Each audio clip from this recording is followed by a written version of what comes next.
Olá, meu povo VPQiano, tudo bem com vocês? Estávamos com saudades, viu? Estávamos aí ansiosos para retomar nossa caminhada, nosso podcast. E hoje nós estamos aqui com a graça de Deus e contando com a sua audiência. Muito obrigado. Quero apresentar aqui, né, Richard, nossos patrocinadores, nossos parceiros. Vamos começar? Vamos começar falando da Lidiane, né, cara? Lidiane Campos.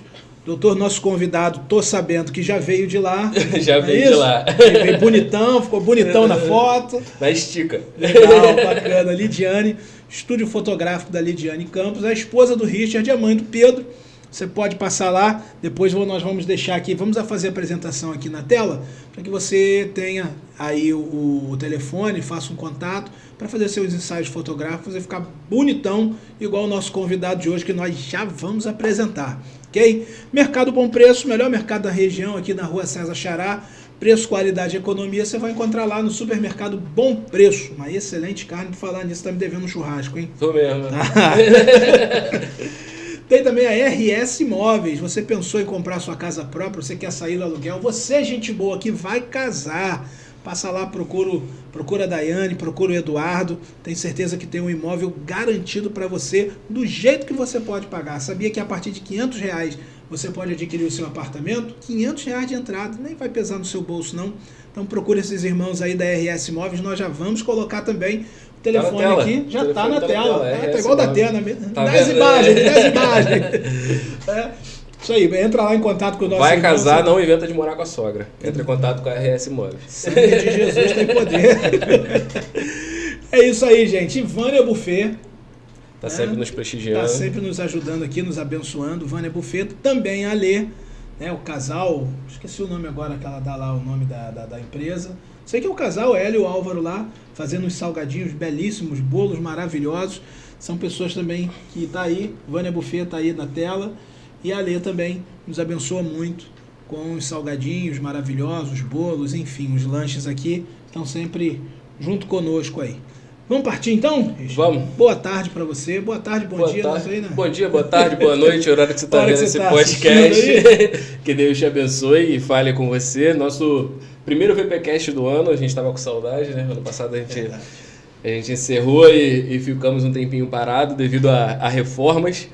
Mas estamos de volta e tenho certeza que vai ser o primeiro de muitos abençoados podcasts que vão falar com você durante o ano. Amém. E hoje, com uma presença especial, Dr. Rubens Teixeira. Opa! Tio da minha esposa. Rubens é advogado, engenheiro, doutor em economia, mestre em engenharia nuclear pelo IME. É um currículo extenso que eu não vou nem falar tanto do currículo assim, vou deixar ele se apresentar. Rubens, seja muito bem-vindo ao nosso podcast. Poxa, eu que agradeço, Richard, o carinho, a recepção, o pastor Michel, aqui no VPcast, a toda a nossa audiência. E, na verdade, a Lidiane Campos, né? E é Campos porque é Richard, casada com Richard Campos, né? Ela não é só minha sobrinha, eu tenho um amor por ela de pai, né? Eu tenho um carinho, ela é filha da minha irmã e a gente cresceu muito próximo de nós, eu tenho um amor muito grande pela minha sobrinha e ser fotografado por ela tem um toque especial, exatamente por essa qualidade, né, de amor e carinho que eu tenho por ela e pelo Richard também, né? Que é um grande marido, assim, quando a gente vê uma moça, que no caso, especialmente a minha sobrinha, né, que eu amo como uma filha, se casasse com um cara chato, né, que não fosse um bom marido, eu nem ia vir no podcast. Mas o Richard, ele merece também o nosso carinho, a gente ama o Richard também, e o Pedro, todo mundo, a família que mora no nosso coração, de cadeira de balanço, com ar-condicionado, tudo, né? Então, prazer muito grande, obrigado pelo carinho, pela recepção, prazer estar aqui. Obrigado. Rubens, então a gente quer começar esse podcast te perguntando, né, quem é o Rubens e como que é essa formação aí do Rubens Teixeira. Então, na verdade, a minha vida ela foi toda construída. A gente sabe que na nossa audiência tem pessoas de todas as convicções, e a gente não é a questão da religião, mas é a questão da minha convicção, né? Eu vim da pobreza extrema e um dia eu quis ser militar, né? E a vida era muito difícil e, pela graça de Deus, eu fui parar na Academia Militar das Agulhas Negras. Então, me formei pela AMAN e o curso da AMAN hoje é equivalente à administração pelo MEC, né? Então, depois da AMAN, já oficial do Exército, eu fiz concurso para o IME. Eu fiz engenharia de fortificação e construção no IME, que é correspondente à engenharia civil, mas com a especialização para a construção de estruturas de guerra, tipo paióis, abrigos contra armas nucleares, enfim, estande de tiro e coisas dessa natureza, né? Depois eu fiz mestrado em engenharia nuclear, também no Instituto Militar de Engenharia, e fiz depois doutorado em economia, né? Pela graça de Deus, minha tese de doutorado foi premiada no Prêmio Tesouro Nacional. Juntamente com o doutorado eu fiz também direito. Naquele mesmo ano que eu terminei doutorado em economia, terminei direito. E eu costumo dizer que eu fiz doutorado em economia e direito ao mesmo tempo, um na UF, né? E outro na UFRJ. Então, por que eu falo isso? Porque como eu fiz ao mesmo tempo e eu trabalhava em boa parte do tempo, as pessoas devem ter pensado assim, fez os cursos de qualquer jeito e tal. Então não é para dizer nada a meu respeito, não é só para dizer que eu estudei, né? A minha tese de doutorado foi a única premiada no Prêmio Tesouro Nacional, e da universidade foi a única premiada naquele ano, e a minha monografia de direito também foi premiada, e naquele mesmo semestre que eu terminei doutorado em Economia e Direito, eu fiz também prova para a OAB, eu passei. Eu estou falando isso só para dizer que eu estudei, porque senão as pessoas podem pensar, ele não fez o curso de Direito. Não, eu me dediquei, e com a graça de Deus, né? E depois disso, eu também fiz uma pós-graduação na área contábil, né? Auditoria e perícia contábil, e tenho, como hoje eu atuo como advogado, eu tenho 5 pós-graduações na área do direito, né? Direito penal, direito do processo penal, direito civil, trabalhista previdenciário, imobiliário, direito do agronegócio. Então eu estudo bastante, né? Sempre, eu gosto de estudar e eu também trabalho, né? Eu sempre, a vida inteira eu fiz isso. Então fica aqui um conselho, né? As pessoas não precisam fazer tantos cursos como eu fiz. De fato, se eu tiver que falar que agora eu vou ter que contar, mas porque às vezes o perfil da pessoa é outro. Existem muitas pessoas que elas preferem ser empreendedoras, aprende o básico do que precisa de cada área e vai trabalhar e vai ficar muito rico, ganhar muito dinheiro, né? Então você não precisa seguir exatamente o que eu fiz, né? Deus deu talentos diferentes de uma pessoa para outra, né? As pessoas têm que encontrar o seu caminho para dentro daquilo que Deus deu a elas prosperarem, né? Eu não me sinto melhor do que ninguém, de fato eu não sou melhor do que ninguém. Quando as pessoas começam a se impressionar muito, às vezes comigo, por causa dos cursos que eu fiz, essas coisas todas, e começam a me fazer, elas começam a acreditar muito em mim, eu costumo dizer uma coisa muito simples. Se as pessoas se impressionam com algo acerca do meu cérebro, não se impressionem tanto, porque eu não tenho qualquer mérito sobre isso, porque não fui eu que fiz meu cérebro. Então, se existe algum mérito nesse sentido, o mérito é de quem fez o meu cérebro, que esse eu sei exatamente quem é, que foi o mesmo que fez o cérebro de todos vocês que estão nos assistindo. E ele faz tudo certinho. Então, o seu cérebro também é um bom cérebro, porque Deus, ele é o Senhor, Criador de todas as coisas. Então, eu atuo muito hoje na área de advocacia, juntamente com o meu filho Renan Teixeira, né, que é advogado também. A gente atua em nosso escritório em diversas áreas, área trabalhista, previdenciária e outras áreas mais, né? Tem uma equipe que trabalha com a gente, né? E área criminal, imobiliária. Nós temos quem quiser olhar no site depois, do R. Teixeira Advogado, pode conferir. Então, e além de tudo, eu tenho alguns livros editados, eu vou apresentar basicamente esse aqui, que as pessoas, muitos já devem conhecer, que é As 25 Leis Bíblicas de Sucesso. Eu escrevi juntamente com o brilhante, né, e muito conhecido, William Douglas, que é desembargador. Esse livro foi primeiro colocado no Brasil e já lançou em 18 países. É um livro que fala de administração, de carreira, cita mais de 200 citações bíblicas em menos de 200 páginas, portanto, mais de uma citação, na média, né, por página. Mas é um livro que não fala sobre teologia, não é um livro que coloca o sucesso financeiro ou o sucesso profissional acima do maior objetivo que a Bíblia tem. Aqui no final do livro, embora seja um livro que ele não aborda a questão fé, mas ele fala dos princípios de gestão e de carreira que a Bíblia traz para as pessoas terem êxito, no final, a gente fala de forma clara o objetivo da Bíblia. O objetivo da Bíblia é o plano da salvação, de Deus para a humanidade. Fala de Jesus. O objetivo da Bíblia é mostrar ao ser humano o salvador da humanidade. Né? Esse é o objetivo da Bíblia. Então a gente fala isso no final, mas a Bíblia ela é tão rica que ela traz princípios que podem ser utilizados na vida inteira e dão certo. Então esse livro é As 25 Leis Bíblicas de Sucesso. Na sequência desse, lançado também no Brasil e em alguns países, tem as 25 Leis Bíblicas Espirituais do Sucesso, né?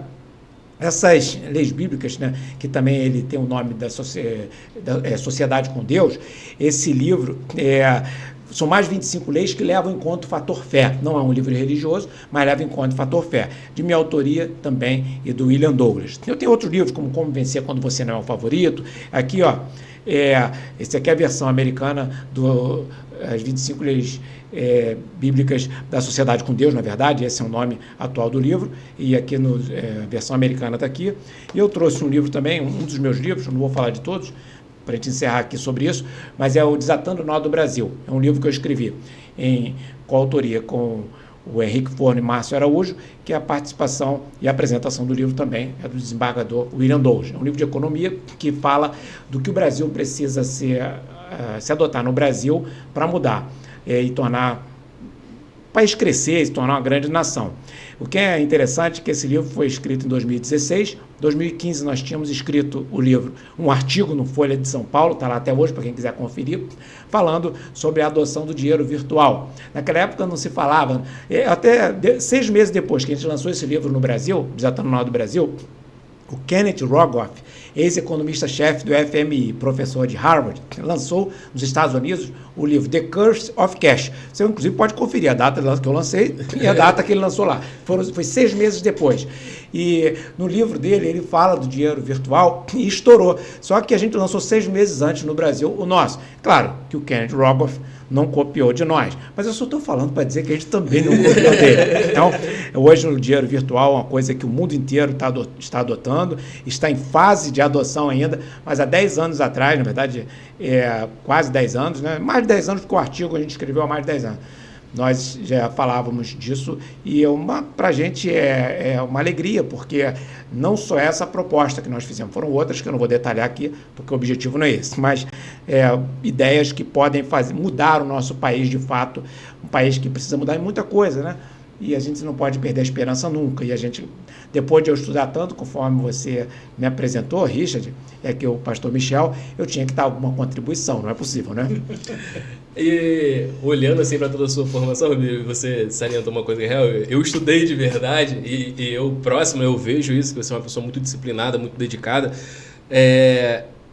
escrevendo, Desatando o Nó do Brasil, nos seus estudos sobre o Brasil, eu quero começar com essa pergunta. O Brasil tem como desatar esse nó? Tem jeito? Tem. A gente está vivendo uma polarização muito forte, até dentro da igreja, de certa forma, né? A gente é um podcast dentro da igreja. Tem jeito tem solução para o Brasil? Tem. Eu falo com muita tranquilidade, mas falo com o coração aberto, completamente desarmado. Tenho certeza do que eu estou falando. O Brasil tem jeito. Eu vou, antes de mais nada, porque para o Brasil ter jeito, a primeira coisa que tem que mudar é o povo brasileiro. E eu falo isso com muito respeito, isso não é um deboche, não é uma ironia. Imagina o Japão, que é uma ilha cheia de pedra. Eu estava uma vez no Japão e passando uma ponte em cima do mar. E quem estava me acompanhando lá falou assim, tem um maremoto que já está algumas décadas atrasado que vai acontecer aqui. Aí eu falei, e o dia que aconteceu o terremoto? Vai levar essa ponte aqui, tudo e tal, e a gente passamos por cima da ponte, né? Aí eu falei, depois o pessoal constrói de novo. Um país tem terremoto, tem maremoto, muita pedra, não tem um solo como o nosso, não tem... Se pegar, imagina se o povo brasileiro tivesse a disciplina do povo japonês. Então, assim, primeira coisa que tem que mudar, não adianta culpar os políticos são eleitos. A gente tem que ter humildade e tem que ter sinceridade para dizer isso.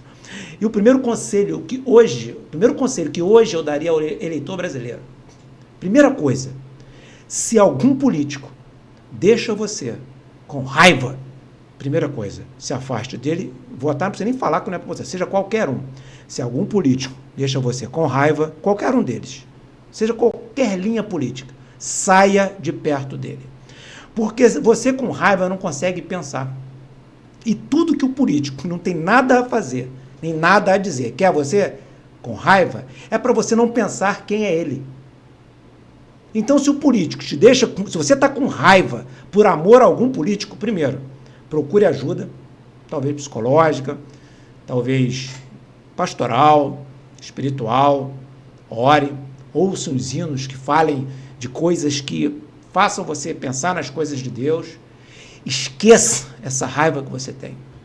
Porque eu não consigo entender. Na Bíblia não tem, os pais da gente não ensinam, na escola não ensina, médico não sugere, psicólogos não sugerem, ninguém sugere, nem na lei. Eu, como advogado, sei que a lei propõe os advogados que são, assim, sabem o quanto é hostil uma briga judicial, o quanto é difícil, eles tentam propor que os seus clientes se componham quando isso for possível.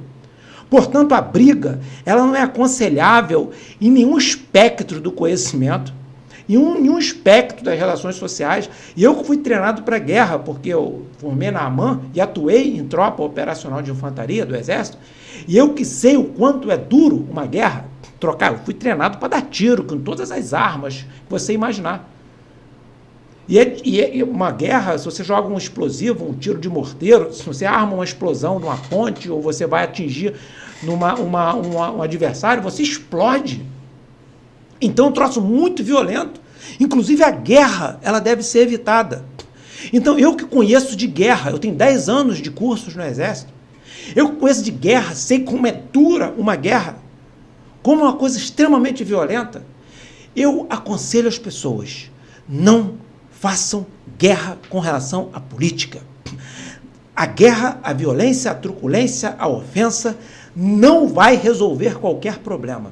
Eu ocupei já vários cargos públicos e digo para você, toda a briga que se faz na internet, que se faz em discursos, nenhuma delas servem para a solução de qualquer problema que o país tem. Eu já estudei bastante, já atuei bastante em diversos cargos, já recebi vários convites, atuei em alguns cargos, declinei de outros, falo isso com muito respeito aos convites que eu recebi e declinei, mas eu queria dizer ao eleitor, não deixe a mente de vocês se contaminar, porque a escolha que você precisa fazer é de políticos que vão resolver o problema do país, não vão colocar você com raiva, porque eles só colocam você com raiva do outro político, porque eles não têm uma solução para aquilo que eles precisariam para apresentar a você. Então, eu digo, se você já não consegue mais se libertar da raiva, eu sugiro a você com muito carinho, com muito respeito, procure ajuda. Tira essa raiva da sua cabeça. Não entre nessa onda de polarização, porque isso não tem amparo nem bíblico, nem na área do conhecimento, nem na educação que a gente recebe dos nossos próprios pais. Feito isso, libertou-se da pressão psicológica, da angústia, do nervosismo, pense na solução de políticos que vão ter que... daquilo que eles podem fazer para resolver o problema do país. Existe solução. E este que vos fala não é candidato, não se preocupe, ele não é candidato. Portanto, não vai, no final das contas, haver um pedido de voto. Não, você não vai encontrar o meu nome na urna. Eu só quero que você pense, existem muitos candidatos que propõem soluções. Ouça o que esses candidatos têm a falar e sai de perto, desligue o rádio, sai de perto da conversa, não ouça o vídeo dele na internet do candidato que deixa você com raiva, porque isso vai te fazer mal e não vai resolver absolutamente nada, nem do Brasil e nem da sua vida. A gente fica culpando, né, os políticos e tudo mais pelo estágio que o Brasil chegou, mas fomos nós quem elegemos eles, né? E a gente está cada vez mais polarizado, não pensando numa solução e guerreando entre si, às vezes irmão contra irmão, dentro da igreja, família, muita desunião, e a gente guerreando por uma coisa que não vai gerar nenhum resultado prático. Nenhum.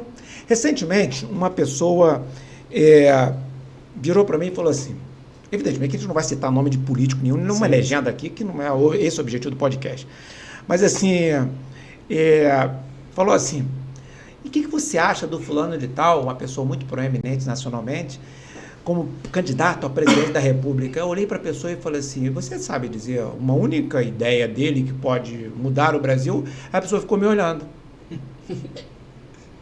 Então as pessoas se apaixonam. Eu faço um comentário que é bem interessante. As pessoas são rigorosas com seus filhos e tem que educar mesmo os filhos, né? Eu tenho 2 filhos, eu tenho uma neta, então assim, eu sou casado há 32 anos, então eu sei o que é, né? É uma relação familiar que como é a responsabilidade que os pais têm de educar os filhos, e tem mesmo, né? E os avós, como eu, têm de ficar curtindo os netos, né? O que acontece?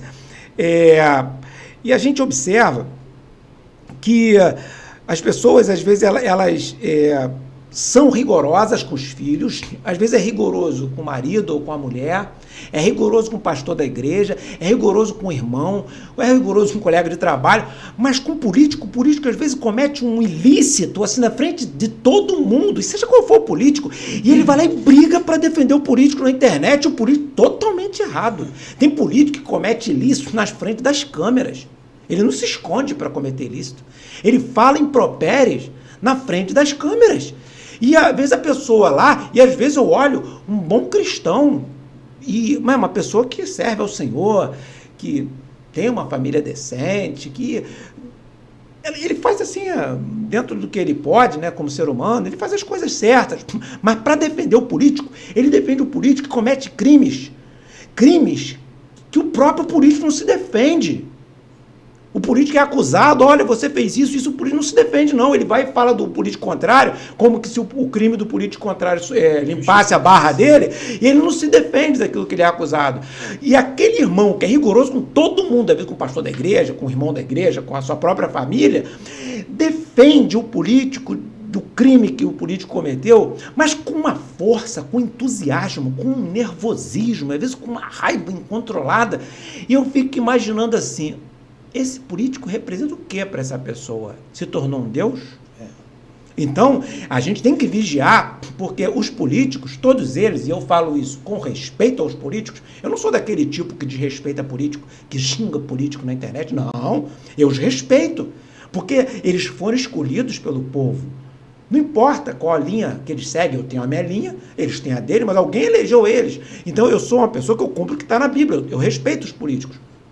Mas que não sou do tipo que vai xingar o político. E às vezes a pessoa, eu não gosto daquele político que só se ocupa o dia inteiro de xingar o político que ele não votou e não cobra o político em quem ele votou para fazer aquilo que o político tem que fazer. Políticos são como representantes nossos, e eu vou falar isso de uma maneira respeitosa, a gente contrata o político tem que prestar um serviço para a gente. Se o político não prestar o serviço para a gente não vota mais nele. Mas nunca é para tacar pedra, humilhar, até porque às vezes as pessoas se ocupam em humilhar o político em que ela não votou e deixa de cobrar no político que ela votou, que às vezes está com uma carga pesada de acusações enormes, que essa pessoa também não cobra do político a explicação. Então, ou seja, o político tem que ser cobrado naquilo que ele promete. Não adianta você cobrar do político em quem você votou para fazer o que você quer, porque você não votou nele. Você, como cidadão, pode cobrar, mas você não vai cobrar aquilo que ele não prometeu fazer. Agora, o que você votou, você tem que cobrar o que ele te prometeu. Então, os políticos têm que ser cobrados. Não adianta a gente partir para ofensa generalizada, dizer que todo político é ladrão, porque se existem políticos ladrões ou corruptos, foram eleitores que colocaram ele lá, que esse político, se ele de fato é ladrão, se ele de fato é corrupto, se ele é de fato mau caráter, talvez foi por causa disso que ele foi eleito. Porque ele encontrou eleitores que parecem com eles. Então, a gente, quando sabe que durante as eleições, existem várias motivações pelas quais as pessoas votam num político. Sim. E existem várias razões, boa parte delas legítimas. Eu compreendo a razão do eleitor. Agora, algumas são estranhas, porque se um político compra voto, é porque tem eleitor que vendeu o voto. Então, o político pode ser até indecente, um criminoso, coisa que o valha. Mas houve uma quantidade de eleitores também que foram parceiros dele no ilícito. Portanto, não adianta a gente xingar só o político se a sociedade tem que melhorar. Então, voltando ao que a gente tinha falado no início, para a gente mudar o Brasil, que tem jeito, eu falo isso, eu já ocupei vários cargos públicos, fiz o que eu tinha que fazer, eu sei o que é a pressão de um cargo público, sei como é difícil, quem quer fazer a coisa certa tem problemas sérios, você é pressionado o tempo todo, Mas quem vai ocupar o cargo público tem que saber que é assim, ou então não ocupa. Não adianta o cara virar deputado e falar assim, é porque aqui, sabe como é que é? Não Chega aqui, fazer, né? não dá pra... Então sai daí. Vai fazer o que você estava fazendo antes. Ninguém é inocente, né? Ninguém é inocente. Exatamente. Quando eu falo para vocês que eu ocupei vários cargos e algumas vezes eu peguei minha pastinha e fui embora, é porque eu falei, bom, eu quero fazer o que eu tenho que fazer de acordo com o que eu espero para o país, para a cidade e tal. Se não fosse, se tiver um outro interesse aí, eu tô fora.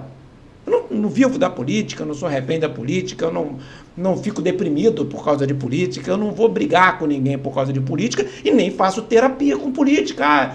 Se as pessoas gostarem de mim, eu vou ficar bem. Não, eu tenho que, sobretudo, esperar que Deus goste de mim, que minha família goste de mim, que meus amigos gostem de mim, que as pessoas decentes gostem de mim. Porque se as pessoas ficarem com raiva de mim e é tão difícil, em cargos públicos, você sofre pressões que são obscuras, você não sabe de onde vem a pressão, ou então você sabe e não pode dizer, senão você fica sob risco. Então, assim, quem vai para cargo público é desse jeito. Ou você suporta e faz o que tem que fazer, ou então tu vai embora. Então o cara que é deputado e fala que ninguém consegue mudar nada, então sai daí, pô, vai fazer outra coisa. Tá aí fazendo o quê, né? Tá fazendo o quê? Exatamente.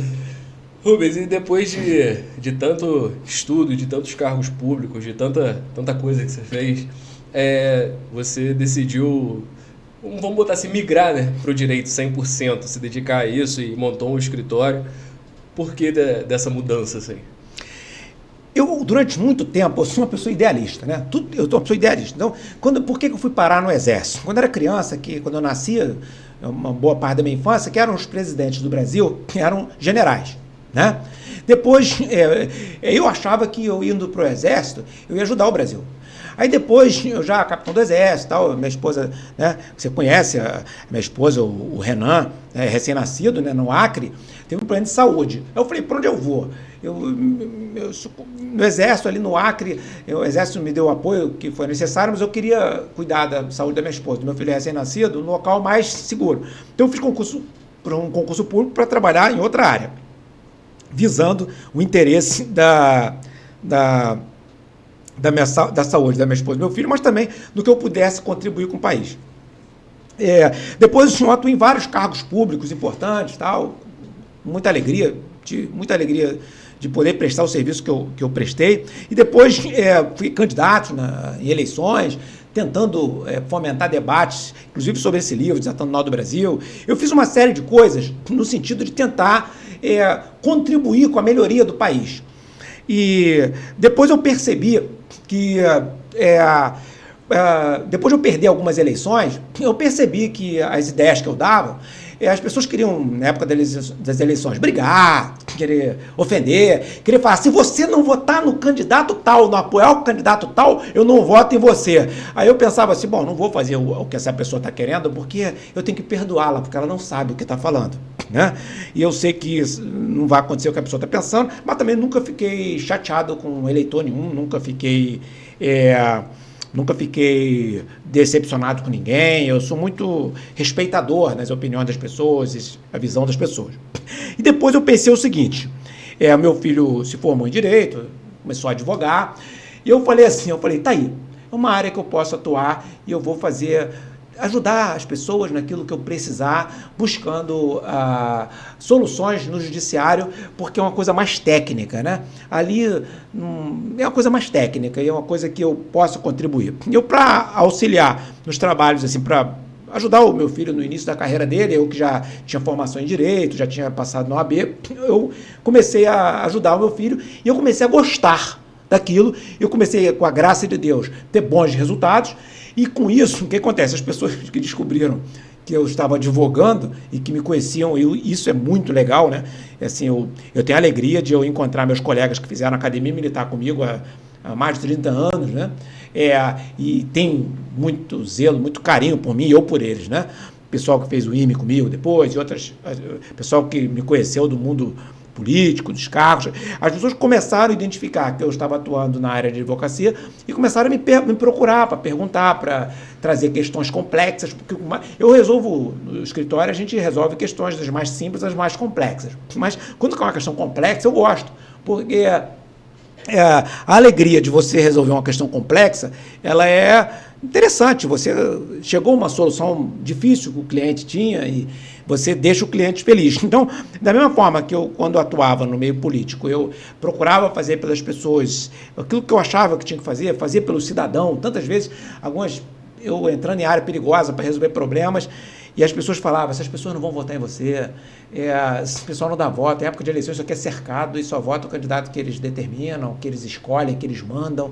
E eu sempre falava, não, mas eu não estou aqui por causa de voto, eu estou aqui para fazer o que eu tenho que fazer. Se essas pessoas, elas que precisam mais de mim do que quem não está aqui. Então, eu nunca tive essa coisa de fazer as coisas pensando em voto, em momento nenhum isso passava na minha cabeça e realmente acontecia. Eu me esforçava muito, e onde eu fazia muita coisa, eu buscava resolver problemas complexos, era da onde não vinha votos, mas isso nunca me perturbou, isso nunca me incomodou, porque eu não estava ali mesmo para obter votos. Eu estava ali para fazer o meu papel. Eu não vivo de política, eu não preciso da política partidária para viver, eu não dependo de nada disso. Então, o que Deus me deu, um cara que veio da pobreza extrema, o que eu já consegui até hoje, com a graça de Deus, eu não posso ficar pensando em tirar mais nada de ninguém, eu não quero tirar nada de ninguém, e justo de quem não tem que eu quero tirar. Então, o que eu tenho que fazer é servir. E na advocacia, eu consigo fazer isso com alegria, né? Consigo fazer isso ajudando outros advogados. Eu tenho muita alegria. Às vezes o advogado está começando a carreira, a advocacia é uma carreira que envolve algumas complexidades. Às vezes o advogado está começando, é aquele advogado que fez o direito com dificuldade na faculdade, passou na OAB com dificuldade, não tem estrutura para montar um escritório, então vive ali sem saber o que fazer, como fazer. A advocacia exige várias habilidades, é uma profissão que você, quanto mais integrado você for com outros advogados, é melhor para você. Então, o que eu fiz? Eu procuro fazer isso até hoje, eu faço com muita alegria. Se eu ver um advogado em dificuldade, qualquer advogado, a maioria são iniciantes, mas às vezes colegas com mais idade, eu procuro apoiar. Apoiar, se for necessário, unilateralmente. O que eu espero deles? A alegria deles. Porque eu tenho certeza que eu vendo meu colega feliz ali, a minha parte eu estou fazendo. E se essa pessoa não puder fazer nada por mim, não tem problema, eu sei quem faz. Eu sei quem faz. E se as pessoas não entendem exatamente quem faz, existe um Deus que ele é a própria justiça em si. Ele concentra nele a própria justiça. Então eu sei que se a Bíblia fala que aquele que ajuda o necessitado, o Senhor o livrará no dia do mal. Enquanto eu tento fazer por um, por outro, que talvez não vai poder nunca fazer nada por mim, existe um que pode fazer por mim. E ele nunca falhou. Então eu vou continuar, não posso falhar. Quando alguém precisa de mim, seja um colega, seja uma pessoa, eu procuro ajudar. Então a advocacia me traz alegria. Então a resposta está aí. Por que você advoga, Rubens? Porque você quer ganhar muito dinheiro com a advocacia? Olha, o negócio de ganhar muito dinheiro acaba sendo consequência. Acaba sendo consequência. Eu faço com alegria. Se eu tiver que fazer alguma coisa de graça para alguém, eu faço com alegria. Se eu tiver que fazer cobrando pouco, eu faço com alegria. Se eu tiver que fazer cobrando muito, eu faço com alegria. E existem muitos casos, já aconteceu, de as pessoas me botarem em processo, que o advogado já tinha cobrado da pessoa, e cobrado pouquinho, né? Que a pessoa que não podia pagar muito, a pessoa já tinha pago todo o valor, e eu entrei no processo para ajudar a desenrolar, sabendo que eu não ia ganhar nada. Mas eu ganhei muito, porque a minha alegria de estar ali, vendo aquela pessoa no final sorrindo, tá bom. Ver o meu colega que estava embaraçado no processo, mais feliz, que estava com dificuldade no processo, feliz, tá bom. E você vai ganhar onde? Deus providencia outras oportunidades para eu ganhar. Então, assim, eu sou feliz advogando, sou feliz em ver o resultado do meu cliente no tribunal, sou feliz em ajudar um colega que está em dificuldade, um colega advogado, sou feliz em ajudar uma pessoa que vai me pagar, sou feliz em ajudar uma pessoa que não vai me pagar. Eu sou feliz advogando. Isso resume por que eu estou advogando. E agora, em período político, é bom não ser candidato, porque você tem restrições da lei eleitoral. Então, muitos políticos me procuram, né? E eu falo isso com respeito, eu não tenho nenhum tipo de hostilidade. Políticos são candidatos, eu respeito eles, é difícil uma eleição. Todo cidadão devia concorrer uma vez para ver como é que é. Você apanha muito. Estou bem, obrigado. Estou bem, obrigado. O eleitor bate muito em período eleitoral, né? Então, assim, os políticos me procuram e eu tenho falado, não vem candidato e tal, mas eu procuro ouvir, eu procuro orientar, tiro dúvidas de políticos que estão no poder, pessoas que ocupam cargos públicos, eu procuro orientar com a experiência que a gente tem, ajudar os políticos de qualquer linha, de qualquer um que o povo botou no poder, não vem culpar que o cara está no poder, tá certo? Então, cabe a mim cooperar, porque o bem que eles fizerem para o povo, independente de se o povo votou neles ou não, eu coopero. Então, assim, eu tenho a satisfação de trabalhar como advogado, tenho a satisfação de cooperar com os políticos quando eles precisam, entendeu? Já falei que eu respeito os políticos e se não quiser que eles fiquem no poder, não vota neles. Mas se outras pessoas votarem e ficarem no poder, tem que respeitar. Então, assim, eu sou muito feliz. Realmente, se tem uma coisa que eu não tenho, é mágoa de ter perdido a eleição. E vou falar mais. Graças a Deus que eu perdi as eleições. Ah, que loucura é essa? Ainda porque você se candidatou. Sabe por quê? Porque eu tenho certeza que o que Deus tinha que fazer comigo, Ele fez. Amém. Se era para eu perder a eleição, e era esse o plano de Deus, e porque Deus tem outros planos, os planos de Deus nunca falham. Os meus falham.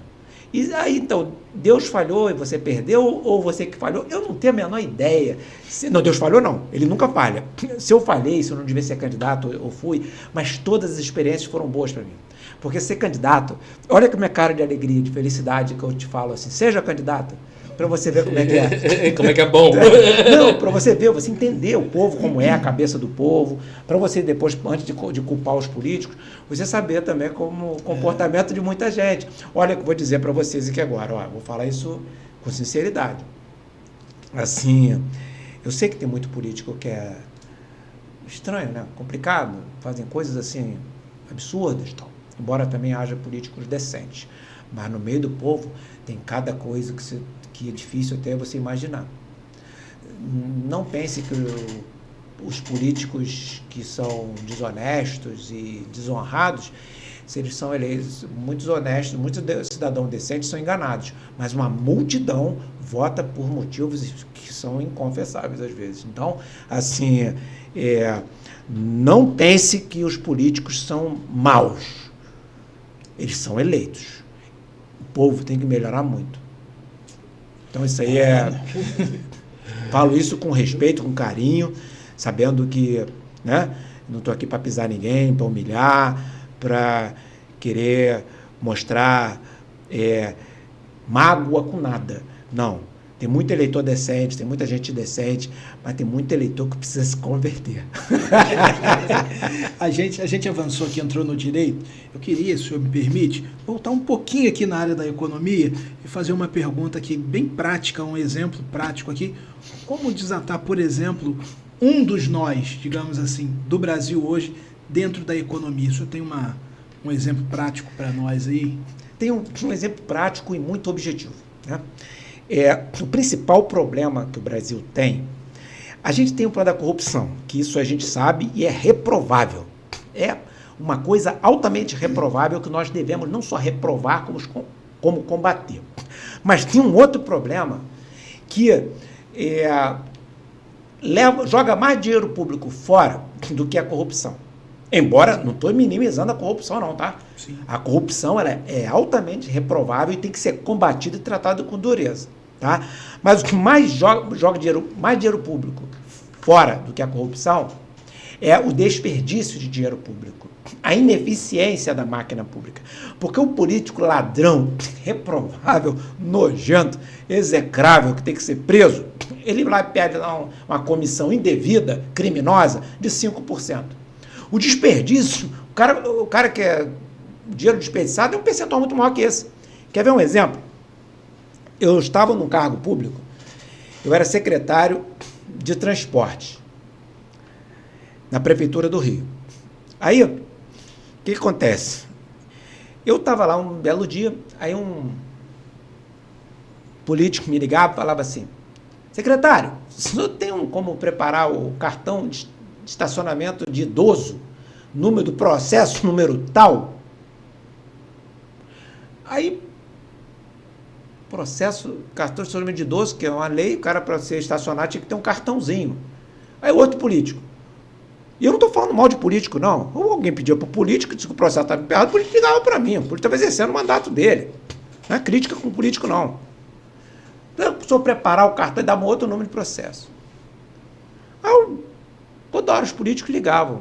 E eu repito, não estou aqui criticando o político. O político estava gritando pela sociedade, o papel deles. Aí eu virei para o subsecretário e falei assim, vem cá, quanto tempo leva para fazer um cartão de estacionamento de idoso? Secretário, em média, 6 meses. Que isso? 6 meses? Porque o processo é assim, assado, assim, assado. Eu fiquei vários dias pensando aquilo na minha cabeça. Cartão de estacionamento de idoso, o cara precisa para provar que é idoso. O que ele precisa para provar que é idoso? A identidade. Mostra a identidade, eu sou idoso. E demora 6 meses para fazer um cartão por causa de quê? Porque tem um processo que vai para um lado, vai para o outro, assinatura de A, de B. Eu falei, quantos cartões tem na fila aí para preparar? Secretário, deixa eu ver. 13 mil. Caraca. 13 mil? 13 mil cartões de estacionamento de idoso. E o idoso, para provar que é idoso, só mostrar a identidade. Aí era véspera de carnaval.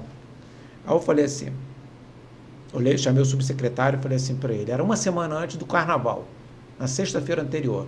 Falei, olha só, vamos preparar esse cartão de idoso durante o carnaval, todos esses 13 mil, durante o carnaval, fazer um mutirão, eu venho também. Só tem um detalhe, se entregarem antes do carnaval, a gente não faz mutirão. Mas se não conseguirem entregar tudo, a gente faz um mutirão, entrega depois da quarta-feira de cinza, esses 13 mil cartões de estacionamento de idoso, vamos fazer um mutirão? Aí eu pergunto para você, entregaram os 13 mil ou eu fiz um mutirão no carnaval? Antes do carnaval, com certeza. Ninguém uma semana, era 6 meses. Depois esse cartão de estacionamento de idoso foi feito pela internet, o cara entrar, preencher um cadastro lá e sair pela internet.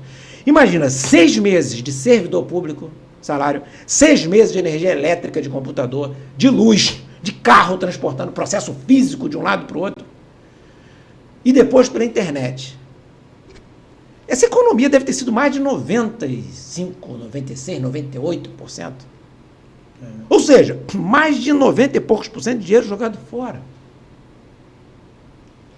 Eu estou falando um caso só, um exemplo. E aí, a sua pergunta ela é fundamental. E qual o grande problema do Brasil? Vamos cortar gasto. Tem alguém que falou assim para mim, reduz o número de ministério. Você sabe o que eles fazem quando eles reduzem o número de ministério? Eles tiram o ministro e juntam tudo num lugar só. O custo tudo numa pasta só, não muda nada. Não diminui o custo. É tudo jogo para enganar o povo. É marketing. Se botar 50 ministérios e só tirar o ministro, não tirar o que está embaixo, não otimizar o que está embaixo, não adianta nada. Então o que tem que ser feito? Otimizar a administração pública, porque otimizando, os custos diminuindo, o que vai acontecer? O custo, peso da carga tributária vai diminuir a carga tributária para o cidadão, para o empresário, vai permitir aumentar salários e a economia vai fluir melhor. Tem que otimizar. E devo dizer, nos últimos 500 anos, ninguém fez isso direito. Ninguém fez isso direito. O Brasil continua sendo extremamente burocrático. Aqui está escrito nesse livro Desatando o Nó do Brasil, eu falo sobre isso.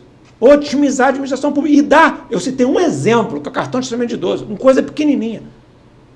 Informatizou, acabou 6 meses. Imagina a quantidade de dinheiro desperdiçado com isso. Só que esse desperdício ocorre em muitas áreas que podem ser informatizadas, vai reduzir o número de servidor necessário, vai reduzir, tornar mais transparente para o cidadão, vai facilitar tudo, vai ficar mais barato, a carga tributária vai diminuir, as pessoas vão pagar menos tributo, menos imposto de renda, menos tributo de modo geral, as empresas vão crescer mais rápido, vão gerar mais emprego e o país melhora. Dá para fazer isso? Lógico que dá. Rubens, tu tá com campanha? Não, já falei, eu não sou candidato. Qualquer político que quiser fazer, mas se você observa que se seu político deixa você com raiva, mas não fala sobre isso, pode se vier um anjo do céu pedindo para você votar nele, esse anjo veio do inferno. Porque, na verdade, não está resolvendo o problema. Não vai resolver o problema. A primeira coisa que o Brasil tem que fazer é melhorar a eficiência. Porque as pessoas ficam, a dívida pública está elevada. Está. A carga tributária está elevada? Não, nem se fala. Elevada? Quem é que aguenta? Empresário vive aí. Os empresários no Brasil, os empreendedores no Brasil são craques. Eu já rodei várias partes do mundo.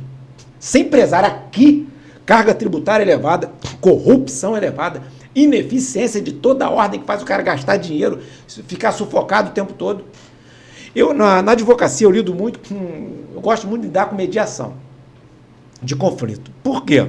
Porque eu fico vendo empresários, às vezes, levam um monte de processo em cima, fica esfolado, não tem como pagar, quebra, aí fica devendo imposto, aí o fisco vem em cima, daqui a pouco ele é executado. Então eu falo para as pessoas, se você puder fazer acordo, faz acordo. Tenta não brigar, porque o custo da briga é alto. Isso vale para o empresário, vale para o cidadão, mas o empresário, ele arca com todo o risco. Pô. Você tem um emprego? Ótimo. Sua carteira está assinada? Ótimo. Zele pelo seu emprego e zele pelo seu patrão. Se a empresa dele for mal das pernas, você vai junto. Então, as pessoas não têm ideia de como é difícil ser empresário no Brasil. E a carga tributária, ela é estúpida. Ela é pesada. Então, veja que a sua pergunta só falei de uma coisa só. Sim. Melhorar a eficiência. Ao melhorar a eficiência, o custo vai diminuir, a carga tributária vai diminuir, os salários vão aumentar indiretamente, porque você vai pagar menos imposto de renda, ou seja, vai sobrar mais dinheiro para você. Imposto diminuindo, todo mundo ganha mais. E o empresário vai ter mais dinheiro para quê? Para investir, crescer a empresa dele e gerar mais emprego, pagar melhor o salário, vai começar a faltar gente no mercado, porque todo mundo empregado, o que acontece com o salário? Aumenta. Empresário, não tem para onde pagar salário bom. Todo empresário gosta de tirar onda e dizer que paga bem. Se ele não paga bem, é porque ele não pode. Porque ele sabe que se ele pagar bem, ele vai reter aquele talento. Então, na verdade, a ineficiência do Brasil é o pior problema e não queira brigar comigo por causa do seu candidato. Eu vou falar nos últimos 500 anos, mas se for ser mais objetivo, nos últimos 30 anos, não se fez nada no Brasil para melhorar. Nada. Nada. Nada. As pessoas confundem, por exemplo, vou citar um exemplo aqui. Em 2021 e 2022, estava muita gente falando assim, uau, aumentou a arrecadação. A inflação lá em cima, os preços subindo, toda vez que aumenta a inflação, o que acontece com os preços? Alto, aumentam. O tributo em cima de quê? De serviços e produtos. Então você paga tributo em cima de produtos e serviços. Se você aumenta a inflação, o que acontece com a arrecadação? Aumenta. A inflação galopante, o pessoal comemorando o aumento de arrecadação. Lógico que estava aumentando. Estava aumentando os preços. Se aumentar mais ainda os preços, aumenta mais a arrecadação ainda. A questão não é aumentar a arrecadação, porque já é alta. Os fiscos, a Receita Federal, a Receita Estadual, Municipal, elas já cobram, e é o trabalho deles, não reclamem do fisco. Eles estão ali para fazer o trabalho deles. Então, só que não é aumentar isso. Tem que diminuir o gasto público com ineficiência. Só em fazer isso, o que vai acontecer? Vai diminuir o imposto, a tendência é diminuir a taxa de juros, a economia vai decolar. A economia decolando já era. Aí vem desenvolvimento, vem melhoria de condição de vida, aumento de salário, vem tudo junto. Mas por que ninguém mexe isso? Porque, infelizmente, o nosso eleitor, metade do eleitor brasileiro, quer briga. Aí os candidatos, sabendo disso, justamente candidatos que muitas vezes não têm soluções, fomentam brigas. E o eleitor quer um ringuezinho, aí brinca, se diverte 3 meses no período eleitoral, depois sofre 4 anos. A gente viu isso, né, num cenário bem próximo agora, em que os nossos debates, né, na eleição passada, não tinha debate de ideias, tinha briga. E é isso, e o eleitor gosta disso. Se fala ideia, os vídeos não viralizam. Não viralizam. Não viralizam. O povo não pensa em solução. Aí sabe o que acontece? Sofre. Aí sofre por quê? Escolha. Não escolheu a briga? Não é a briga que quer, não quer a solução, né? Aí o candidato deixou. Já lembra no início do debate que eu falei? Se o candidato deixou você com raiva, primeiro, sai de perto dele. Porque ele quer que você não pense que ele não tem boas ideias. Que normalmente a pessoa para deixar. Veja que a gente está aqui falando de ideias. Ninguém está gritando com ninguém. Se a pessoa está gritando um com o outro, é porque não tem uma coisa melhor para falar. Então a pessoa quer deixar você com raiva porque ele não tem solução para nada. Se você acha que eu estou falando errado, procure todos os vídeos do seu candidato. Seja quem for. Vê quais ideias que ele propõe. Se ele for um cara raivoso. Escolhe o candidato, o seu, que gosta de brigar, se for isso. Não tem ideia. Porque ninguém consegue expor uma ideia gritando. E ninguém vai querer ouvir uma ideia de quem está gritando. Então, o grande problema nosso do Brasil não são os políticos. Porque se os políticos que gostam de guerra são os que vencem as eleições, é porque a maioria dos eleitores gostam de guerra. Se os políticos que ganham a eleição são os que gritam, é porque o povo gosta de político que grita. E se o povo gosta de político que grita, ele não pode reclamar que deixou de escolher o político que tem as soluções, porque o político que tem a solução, ele não vai apresentar a solução gritando, porque o cérebro, ele funciona melhor quando se está tranquilo. E se seu político grita muito, o cérebro dele não é nem capaz de falar, esclarecer nada, porque ninguém consegue, com o cérebro tenso, irritado, propor boas coisas. Então, todas as pessoas que propõem boas soluções devem estar calmos. Imagina um médico fazendo cirurgia, imagina um técnico consertando um elevador numa pecinha crítica, se ele estiver nervoso, com raiva ou gritando, alguém gritando no ouvido dele. Vai dar ruim, né? Não dá certo. Não dá certo. Então, o político ele tem que ser pensante, sereno. E se seu político não é assim, procure outro, caso você queira ter um político que apresente solução. Se você quer um político que grita e que faz guerra, não espere dele soluções e a culpa, desculpa, é sua. Rubens, mas para melhorar essa eficiência, a gente precisa só de políticos ou a gente precisa de uma reforma administrativa? Dá para fazer? Não dá? Como que seria essa melhora de eficiência? Como é que faz a melhora de eficiência? Primeiro, o direito administrativo, ele traz um monte de regramentos muito burocráticos.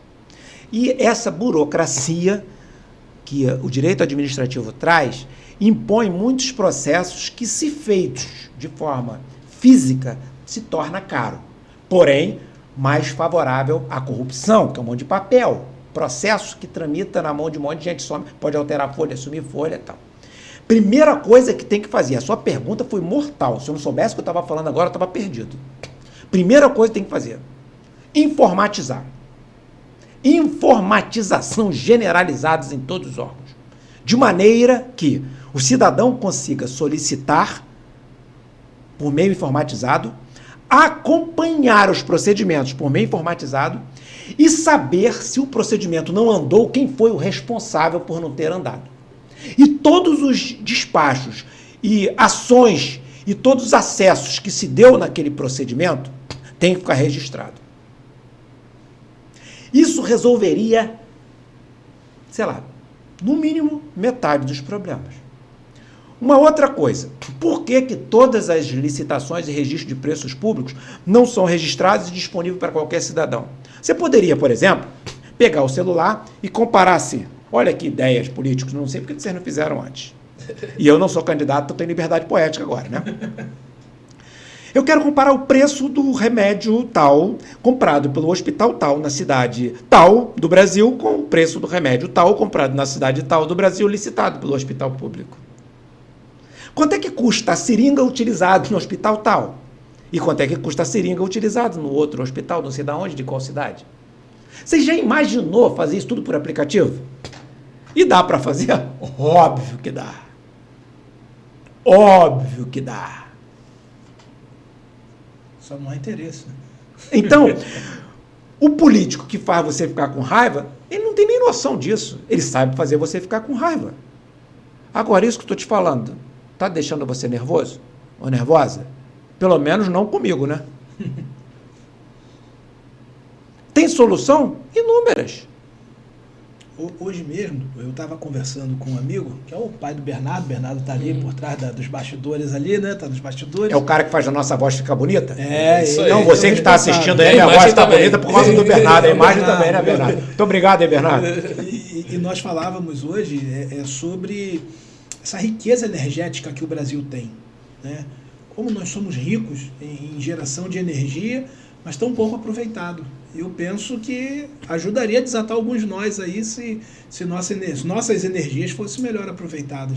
É uma conversa de leigo, né? É uma ideia de leigo. Não, a ideia de genial. Pastor Michel, a sua fala, ela é uma fala de ouro. É porque o Brasil não tem ideia do que é o Brasil. Nós temos potenciais hidrelétricos, mas não precisa nem utilizar. Nós temos um potencial sol o ano inteiro no nosso país. Potencial solar enorme. Nós temos energia solar, portanto, potencial de energia solar enorme. Nós temos ventos, uma orla gigante. Você vai na Europa, tu chega de avião lá, um monte de estrutura de captação de energia no meio do mar. Gigante a nossa orla para captar energia eólica. Nós temos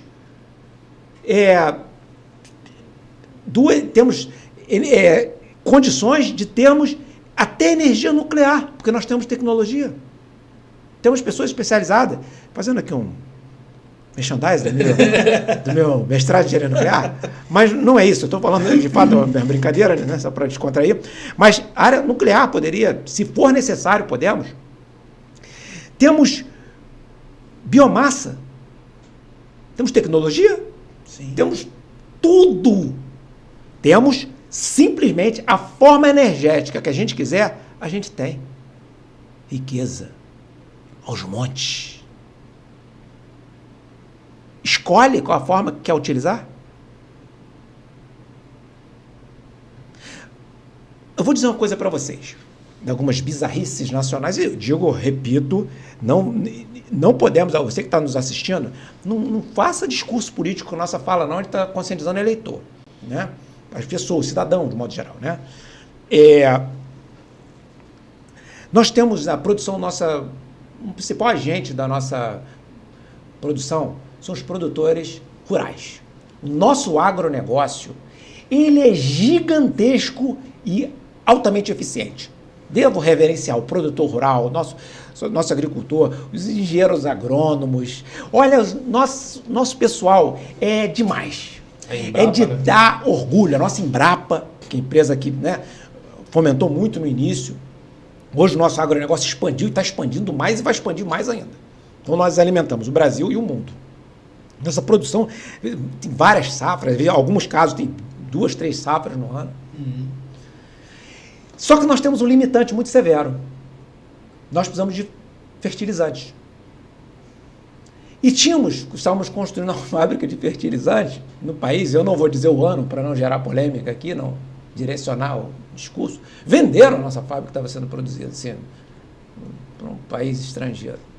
Então nós temos um limitante, que é fertilizante. Por que não se constrói a fábrica de fertilizante para dar apoio ao nosso agronegócio? Porque quando começou a guerra lá da Ucrânia, nós somos dependentes do fertilizante russo. E 3 meses antes da guerra da Ucrânia, 3 a 4 meses, eu fiz uma live na minha página, eu fazia muita live naquela época, em que nós falamos dos fertilizantes. Foi antes da guerra.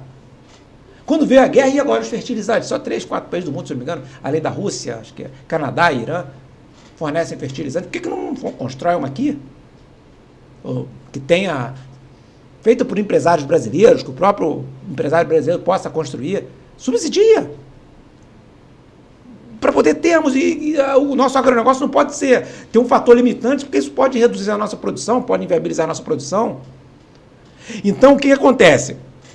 Tem muitas soluções que podem ser tomadas, mas às vezes os políticos, por uma doença crônica da corrupção, porque às vezes eles têm que alimentar suas bases corruptas, às vezes, de eleitores corruptos, que têm que ficar recebendo dinheiro para votar neles, às vezes, não estou generalizando. Então eles não conseguem pensar em projetos estratégicos para o país, ou eles não têm nem ideia de projeto estratégico, porque o eleitor dele não pensa em projeto estratégico. Estão pensando em outras coisas. No Viu Metal, que às vezes vai ganhar 1 mês ali do Viu Metal e vai passar a necessidade de 4 anos. Então o político que quer resolver, ele fica às vezes numa situação de refém de não ser prioridade, porque a prioridade de alguns políticos é arrumar qual vai ser a baguncinha dele particular, que depois se explodem nesses escândalos horrorosos que periodicamente aparecem. E quando aparece o escândalo do político, do curral daquele eleitor que ama o político, ele finge que não vê. Em vez de cobrar do político que ele votou, eventualmente se envolveu com escândalo, e não estou dizendo para acusar levianamente, mas pelo menos cobrar explicações, o político pode não ter envolvimento, pode estar sendo acusado injustamente, mas o político tem que se explicar. Então o político tem que se explicar para o eleitor. E o eleitor, ele não pode, primeiro a acusação que fizer contra o político, achar que o político tem que ser algemado, preso e tal, porque o político pode ter uma defesa, espera o político falar, espera o político ter julgado. Então tem que ter calma, isso não só com os políticos ou com não políticos. Mas uma coisa é certa, os políticos precisam prover soluções para o Brasil, e no Brasil tem cérebros extraordinários que são exportados, sim, que não vale a pena ficar aqui. Porque não tem oportunidade de fazer o quê aqui? Fazer o quê? O cara dá 300 ideias maravilhosas, não serve para nada, alguém lá de fora pega o cara e leva. Entendeu? Então, mas por quê? As pessoas vão falar, porque os nossos políticos. Não esqueçam que somos nós que os elegemos. Então, não são os nossos políticos. É o povo. Porque o mandato do político é temporário. São 4 anos, ou no máximo 8 quando é senador. O problema é que o político corrupto tem prazo fixo. E o voto corrupto é vitalício. Então, o problema grave não é o político. O mal que ele pode fazer tem prazo fixo. Agora, o mal que o eleitor corrupto pode fazer é vitalício. Portanto, a solução do Brasil passa pela mudança do comportamento do povo brasileiro, que grande parte ou é corrupto ou é leniente com a corrupção. Do tipo, se for meu político, ele pode fazer qualquer coisa, ele vai cometer o crime que for. Meu filho não pode olhar para o lado. Mas se o político roubar, fraudar, se for o meu político, o eleitor, né, que ama o político pensa, meu político pode. Virou paixão, né? Virou paixão e virou adoração. Em alguns casos virou adoração. E detalhe, eu não vou entrar muito em detalhes, assim, porque o objetivo não é esse, a gente também tem que ter zelo pelo que a gente fala. Mas algumas adorações, algumas ondas políticas são tão fortes que parece um demônio, assim, causa dissensão, confusão na igreja, família, a pessoa não consegue mais pregar o evangelho e a pessoa fica com a mente tomada. E eu estou falando de pessoas cristãs de excelente caráter, pessoas boas, pessoas que têm uma vida digna, mas a mente delas, às vezes, são tomadas de tal forma que elas perdem o controle. E eu não falo isso com crítica, eu falo isso com apreensão, com preocupação, porque as pessoas, elas perdem o controle. Elas já não têm mais controle sobre si próprias. Elas não dominam mais a paixão de tão forte que é. Então, eu digo assim, eu falo isso com muito respeito, claro, com muito carinho, com amor cristão. Zele pela sua mente, para você não entrar nessa frequência. Porque, lembra o que eu falei no início? Se a sua mente estiver tensa, você não vai pensar em boas ideias, porque você não consegue. Mesmo se você tiver boas ideias, você for uma pessoa boa. Né? Porque as soluções passam por mente tranquila, por mentes calmas, por mentes, mesmo na tribulação, as soluções boas vêm quando você está calmo. Até porque a gente que é cristão, quando nada mais tem solução, a gente tenta de tudo. A gente sempre pedindo a ajuda de Deus, mas tem umas horas, os problemas, que a coisa agrava de tal sorte que não tem mais solução. A solução é o Senhor.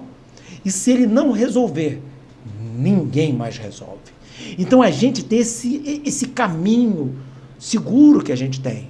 Quando ninguém pode resolver, quando o médico não pode resolver, quando o advogado não pode resolver, quando ninguém pode mais resolver, o pessoal corre para o pastor. Né? Mas sabe por quê? Porque o pastor tem um caminho. Ele fala assim, não, eu não sei resolver, mas eu sei quem sabe. Então a gente tem esse álibi, esse caminho. Se ninguém pode resolver, o nosso Deus resolve. Então, assim, vamos com calma, vamos com serenidade, com racionalidade, né? Porque assim a gente chega a uma solução boa. Assim a gente chega a Se não chegar a lugar nenhum, a gente vai chegar aos pés do Senhor.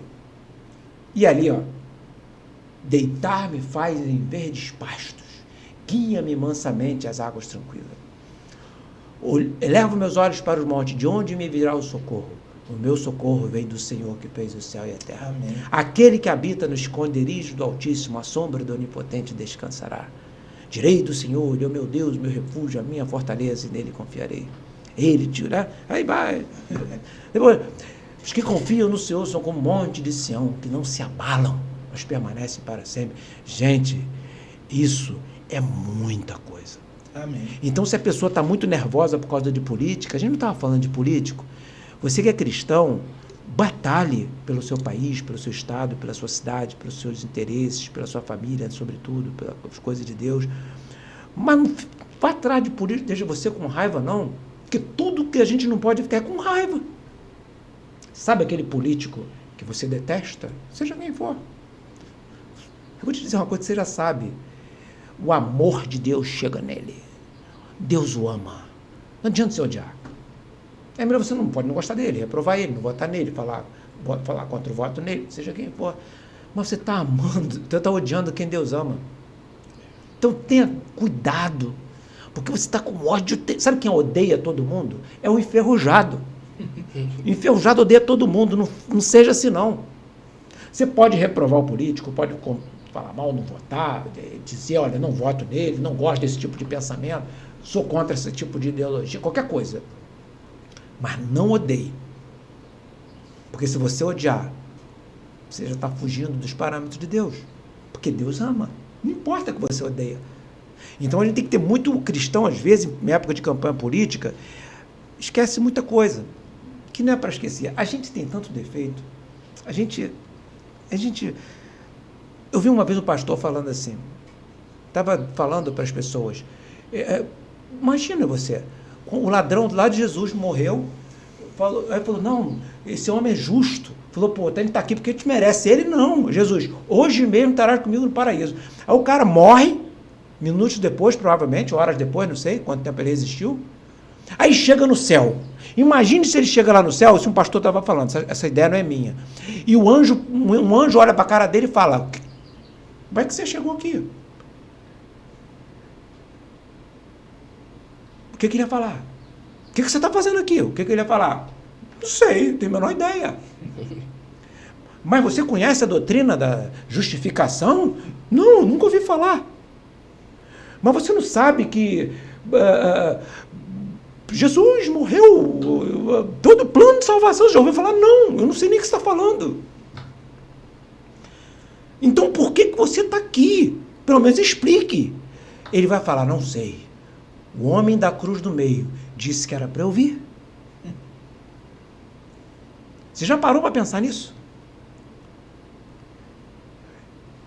Existem textos pela internet de pessoas especializadas que falam que quando a pessoa morre, que foram monitorar o cérebro de pessoas que estavam morrendo e que morreram, que a região do cérebro que funcionava ali era uma região que lembra de coisas positivas, que o cérebro faz um download, a pessoa já morreu, mas o cérebro continua funcionando, download de coisas positivas. Sabe se é a última oportunidade para dizer que o homem da cruz do meio, o cara vai morrer sem nunca ter ido entrar na igreja nenhuma, mas reconhece Jesus, e vai muita gente falar, não sei o que estou fazendo aqui, porque o homem da cruz do meio falou que era para eu estar aqui.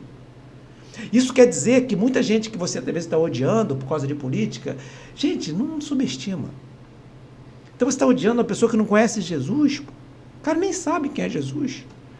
Vai chegar lá no céu, você conhece toda a teologia, já estudou tudo, você sabe discutir se você é arminiano, se você é calvinista, se você é uma outra corrente que você queira optar, sabe tudo de Jesus, de doutrinas da igreja, dos ensinamentos da igreja, sabe os princípios batistas que são maravilhosos, são incríveis. Todo cristão de todas as denominações deveria esses princípios seguir.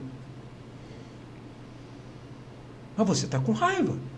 Então não é para ter raiva por ele. Se não tem motivo para você ficar com raiva, não fique, porque você é cristão. Tenta não ficar, tenta, luta. Não posso ficar com raiva. Essa deve ser a visão nossa. O cristão tem que ter essa visão. Se você não ficar por essa visão, fique, porque você tem que estar com a mente tranquila para você pensar, escolher bem seu candidato e o Brasil mudar, porque tem jeito, depende de nós. Show de bola. É isso aí. E voltando a falar do fertilizante que você comentou, Itaboraí é uma excelente cidade para fertilizante. A gente tem gás natural chegando aqui, ó. Gás Lube está aqui na porta. Então, e para fazer fertilizante, a gente precisa de amônia e é usado gás natural. Então, a gente já tem a tubulação de gás. Políticos, por favor, tragam indústria de gás para o Brasil. Tragam indústria de fertilizante para a gente aqui em Itaboraí. Emprego, né? O potencial daqui de Itaboraí é gigante.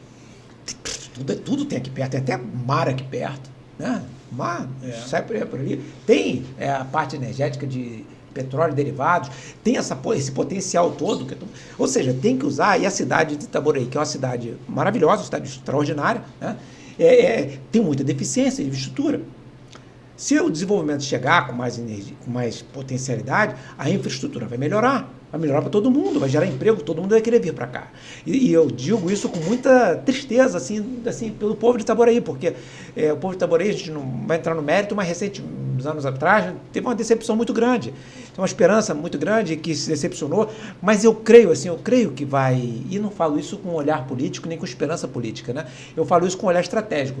Por terem juízo, não quero falar bem nem mal de político nenhum, mas por terem juízo, vão fazer o que tem que fazer e a coisa vai andar aqui. E eu espero que ande, porque o povo daqui de Itaboraí teve uma decepção muito grande. Eu imagino o quanto deve ter sido desgastante para o povo dessa cidade, que esperou tanto e acabou tendo, enfim, um prejuízo enorme, né? Mas eu espero muito que esse quadro mude, que a cidade tem uma expansão magnífica que merece. Tem tudo para isso, né? Tem Exato. Tudo. A gente tem uma cidade vizinha aqui, eu vou puxar sardinha para minha terrinha do coração, o maior ICM verde do estado, pelo menos era, Cachoeira de Macacu aqui, verde, a beça, tá a nossa vizinha aqui, ó. A gente tem tudo para ser potência, o estado do Rio também, né, o estado está meio abandonado.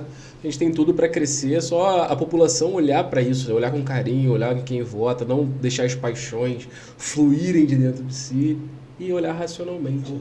Eu brinco com Manu, minha esposa, onde a gente vai, graças a Deus, eu sou muito conhecido, né, pelas pessoas, então, onde a gente vai, um dia a gente estava indo para o Paraguai, cara, pastor Israel, eu, pastor Luciano, estávamos atravessando, dormimos em Foz, e saímos para comer à noite, nós estávamos atravessando a rua e encontramos um amigo lá.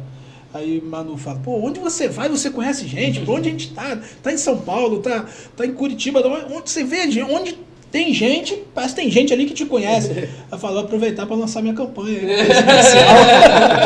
Não, porque hoje eu sei que tá na dúvida porque conhece, porque o pastor Michel é um camarada muito carismático, né? Muito adorado, né? Eu estou aqui diante dele e do meu sobrinho amado, Richard, aqui. Eu estou me sentindo muito confortável, estou me tratando muito bem. E, então, assim, está explicado aí o porquê ele é tão querido, né? E graças a Deus por isso. É um Amém. Dom que Deus lhe deu, né? Amém. Mas brincadeira sobre a presidência. Fique claro. Não quer essa não, pastor? Não, essa responsabilidade? Jamais. Rapaz, quem já foi pastor de jovem aguenta a presidência do Brasil. É verdade. É verdade.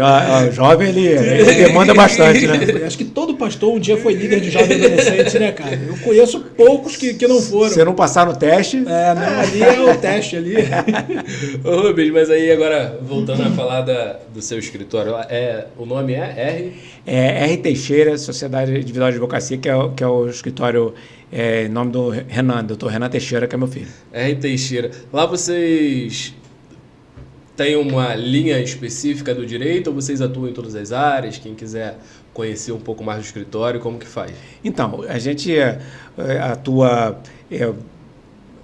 nós temos muitos clientes da área trabalhista. O doutor Renan faz a parte previdenciária. Temos também clientes da área civil, consumidor, imobiliário, criminal. A parte criminal e a parte administrativa, a gente pega clientes indicados, às vezes processo penal.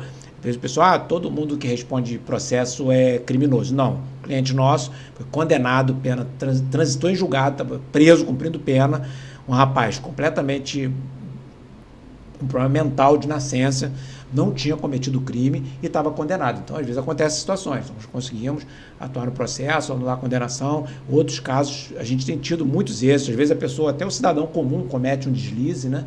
Precisa de ajuda. Então, às vezes, até nosso irmão em Cristo mesmo tem problemas e, às vezes, a gente atua na área penal, direito administrativo também a gente atua. Enfim, no site do escritório tem lá as áreas que a gente atua e a gente tem, evidentemente, que a gente não trabalha sozinho, são vários advogados que atuam conosco. E temos tido, graças a Deus, muito êxito. Se alguém tiver alguma dúvida, quiser fazer alguma pergunta, tirar alguma dúvida, a gente também procura orientar, porque o que eu falei ao longo do programa, né? Nossa alegria é ajudar, orientar as pessoas, não só quem precisa, mas também nossos colegas. Se algum advogado precisar de alguma ajuda no sentido de orientação, a gente procura apoiar, porque a advocacia ela é complexa, né? É uma atividade complexa e o advogado no Brasil ele é muito difícil, assim, em alguns casos, né? Então, por isso que a gente faz questão de apoiar os nossos colegas que estão em dificuldade. A gente não olha colega nenhum como concorrente. Nosso colega, se está em dificuldade, pode ligar para a gente no sentido de tirar dúvida, que a gente tira com alegria. Eu recentemente assisti um vídeo de uma orientação, né? Uma pessoa orientando aos pastores, às igrejas, que hoje há pessoas mal intencionadas frequentando as igrejas, frequentando os ambientes de culto. Hoje as igrejas normalmente fazem fotos, né? E colocam lá nas redes sociais, e há pessoas mal intencionadas que frequentam esses ambientes, né, a igreja, e pedem, inclusive, para que tire foto delas, e aí vai alguém lá da mídia, lá do ministério, tira uma foto, coloca na rede social, e aquela pessoa vai pegar aquela foto e vai processar a igreja pela sua imagem que está sendo exposta ali. O senhor já ouviu falar algo? Tem alguma orientação? A orientação, como a gente está falando com um público muito diversificado, a orientação que eu dou é que evite publicar fotos em que aparece a imagem de pessoas que você não conheça. Você, eu tinha uma foto da igreja aqui, um monte de pessoa que está lá, às vezes a pessoa que está lá na igreja, por causa da LGPD. Às vezes a pessoa que está na igreja, ela não quer que diga que ela está na igreja por alguma razão. Porque, na verdade, embora a igreja seja um local público, o ser humano tem direito de não querer que o outro saiba onde é que ele está, por alguma razão. A Bíblia é discreto, a Bíblia diz que, eu não lembro exatamente qual passagem, que um homem que ouvia Jesus de longe, e o outro foi procurar Jesus à noite. Ou seja, né, não se sabe por quê, foi procurar Jesus fora de hora. Talvez a pessoa não quer aparecer por alguma razão. Então, e não quer ficar exposta. Né? Então, ou então você vai tirar uma foto. Ou seja, as pessoas têm 1000 razões para não querer aparecer. Né? Então, para evitar que isso aconteça, está lá na frente, vai filmar, ou coloca um aviso, né, dizendo, olha, nesse ambiente existem câmeras e a sua imagem está sendo transmitida pela internet. Pode estar sendo transmitida. Ou você bota isso bem claro, né, para que a pessoa olhe aquilo, deixe isso claro e fala, se eu entrar aí, eu tenho consciência que eu estou sendo transmitido pela internet. Né?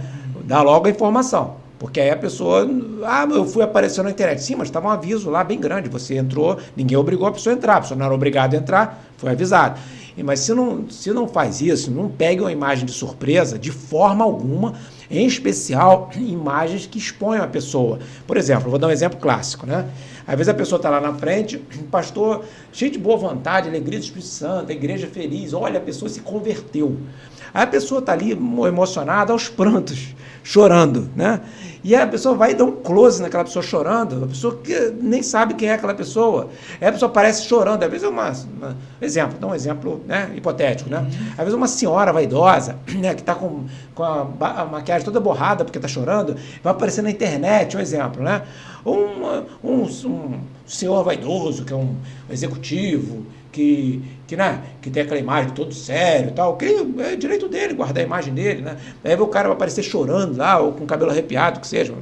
Normal, qualquer um de nós podemos aparecer assim. Aí o cara, a igreja botou uma imagem na internet. Então, assim, tem que tomar cuidado, porque às vezes a pessoa se emociona, está ali no ambiente, né, espiritual, o Espírito Santo de Deus fala no coração da pessoa, a pessoa se emociona, e a pessoa, né, está ali, né, cada um sabe o seu motivo, está triste mesmo, está sofrendo, está orando para uma pessoa que está doente, na família, sei lá o motivo, a pessoa vai na igreja, cada um tem suas razões, e uns vão para louvar a Deus, está lá louvando a Deus, ou então a pessoa está louvando a Deus, por exemplo, né? Não estou brincando, estou falando de coisas muito sérias, mas reais, que eu, né, como cristão, eu frequento a igreja. Aí eu estou na igreja se movimentando e tal, fazendo caras e bocas, vamos dizer assim, a pessoa com o rosto todo torto. Né? Isso pode acontecer comigo, por exemplo. Mas aí a pessoa fala, minha foto saiu com o rosto todo torto, fazendo um bico, não sei o quê. Por exemplo, eu estou citando situações que parecem engraçadas, pode parecer, mas para algumas pessoas vão levar tudo bem, não estou nem aí, mas outras se importam mais. Então, para evitar que você tenha problemas com a imagem alheia, ou você evite transmitir, ou não transmita a imagem alheia, sem consentimento da pessoa, ou pelo menos, se a sua igreja tem o hábito de tornar colocar tudo na internet, muito exposto, deixe isso claro para quem vai lá. E tome cuidado que às vezes a pessoa entra na igreja, você vai botar um letreiro em cima da porta, a pessoa não vai levantar a cabeça para ler. E ela pode ter um motivo muito legítimo para não querer aparecer. Pode não ser legítimo para você, mas para ela é. Então, cuidado com a imagem das pessoas, por causa da LGPD. Eu estou falando isso tentando ser o mais genérico possível e ser claro, porque você não pode expor a imagem de uma pessoa contra a vontade dela, para qualquer tipo de finalidade. Entendeu? A imagem ela é protegida. E isso é levado muito a sério. E se a pessoa vai dar o golpe lá, você vai tirar uma imagem com a logomarca da igreja, se a pessoa quiser publicar na igreja, no site dela, ela publica, mas se você não sabe o que é, tu não publica. Entendeu? Que a pessoa pode publicar, ela pode armar essa cilada. Publicou minha imagem, se aproveitando da minha imagem. Se você vai publicar, pede para a pessoa, para assinar um termo lá. Se você usa a imagem dos outros na internet, pede o advogado para preparar um termo de uso de imagem, autorizando, e publica. Né? Por exemplo, clássico. Né? É muito comum, e eu não sou contra fazer isso, tá? É muito comum as igrejas trazerem músicos de fora para tocar nos seus cultos. Né? Para a igreja remunera, eu acho até, assim, para não parecer que eu estou criticando, eu acho até positivo que o músico vive de música, e se ele precisa tocar, ele precisa pagar as contas dele. Então eu não sou contra. Se você é músico, você é bem empregado, não precisa de ajuda, eu aplaudo você, toque para o senhor e decline da oferta da igreja. Mas o músico que precisa, como pai, eu sou muito favorável a que se remunere a quem trabalha na igreja, tá? Só para ficar bem claro isso, né? Mas às vezes vem um músico profissional, o cara que está ali, que é cristão, mas está ali, e ele, sei lá, pode ter uma desavença qualquer e vai dizer depois que a imagem dele foi utilizada. Então o que eu sugiro? O músico de fora, o mesmo músico da igreja, e está aparecendo o tempo todo dele na internet, porque ele está tocando, está lá na frente, cantando, faz um termo, né, de autorização de uso de imagem. Se proteja, porque ou a pessoa pode não saber um dia se aborrecer contigo e querer te processar. Né? Às vezes a pessoa se chateia, esquece até que sempre está tudo bem, né? E um dia ela se chateou, ela vai te processar. Ela esquece até que é crente. Entendeu? E às vezes as pessoas quando me procuram para colocar a igreja, ajuizar a ação contra a igreja, já acontece, às vezes eu tento de tudo para não fazer isso, e tento às vezes compor, eu costumo falar, olha, eu trabalho com mediação também, eu vou te oferecer um serviço gratuito de mediação para eu tentar compor, você não brigar com a igreja. Porque eu entendo que essa briga deve ser evitada, entendeu? Mas às vezes a pessoa se acha no direito e às vezes o outro lado é intransigente e a pessoa acaba brigando na justiça. Mas eu, particularmente, para eu entrar numa ação dessa, eu penso 1000 vezes. Eu acho que não é uma coisa muito boa, mas acontece. Para a igreja se proteger, use esse mecanismo, em termos de autorização de uso de imagem. Não use a imagem de qualquer um sem autorização. Você pode ter problema. Já vou comunicar com o conselho administrativo da igreja? Né, conselheiro? Tá comunicado. Próxima reunião, dia 8. As igrejas, de modo geral, assim, a minha sugestão, especialmente igreja, eu estou vendo que a igreja tem uma estrutura robusta e poucas igrejas têm essa estrutura de comunicação. E eu aplaudo, olha, que bom, parabéns, os irmãos aqui estão de parabéns, e eu fico orgulhoso por vocês. Eu me sinto, desculpa, mas eu me sinto parte de vocês, né? Eu sou também do corpo de Cristo, eu estou pegando a carona também, né? Então, assim, eu fico feliz quando eu vejo a igreja com a estrutura como eu estou vendo aqui. Se aconselha, né? Sempre na igreja tem um advogado, ou às vezes um estudante de direito, que seja, que sabe, né? Você vai tirar uma dúvida sua, eventualmente, ou alguém que possa consultar na internet, alguém que possa debater entre vocês aí, internamente, sobre os temas sensíveis da igreja. Conversem entre vocês para que as ideias surjam e depois, havendo dúvidas, consulte um profissional especializado. Não facilitem, porque o que tem de gente que às vezes frequenta a igreja, e olha, não se esqueça que Jesus tinha 12. Eu não gosto muito de falar de Pedro não, tá? Pelo fim da história dele. Pedro foi um homem, ele negou Jesus, ficou com medo lá, mas ele foi até perto, né? Ele ficou perto, ele arrancou a orelha do sumo sacerdote, ele fez loucura para tentar defender, depois ele ficou com medo e traiu Jesus. Mas olha o que Jesus fez com ele, olha o final da história. Então eu não gosto muito de falar de Pedro, não. Eu falo com Pedro com muito respeito, porque eu não tenho condição nem de falar de Pedro, não tem mesmo. Tomé ficou com dúvida, tal, mas estava ali e tal. Eu não gosto muito de falar de Tomé, não, né? Mas Judas vendeu Jesus e não se arrependeu. Então tem muito. Olha, se tiver Pedro, tudo bem. Pedro morreu por Jesus. Tomé. Agora, Judas não. Cuidado com Judas. Então sempre tem um Judas para querer depois ficar ali e tal, participando e depois querer criar problema. Então, se Jesus escolheu 12, tinha um Judas, imagina a gente. Poxa, a gente escolhe 12, deve ter, pô, a gente vai... Quanto? Pode ter mais, mas a gente sabe que a igreja, a maioria são pessoas decentes, são pessoas que estão ali para fazer a obra de Deus, mas sempre tem um espinho na carne, um enferrujado, um amigo do enferrujado, alguém que é usado em algum momento, até a pessoa de Deus mesmo, como Pedro foi usado, né?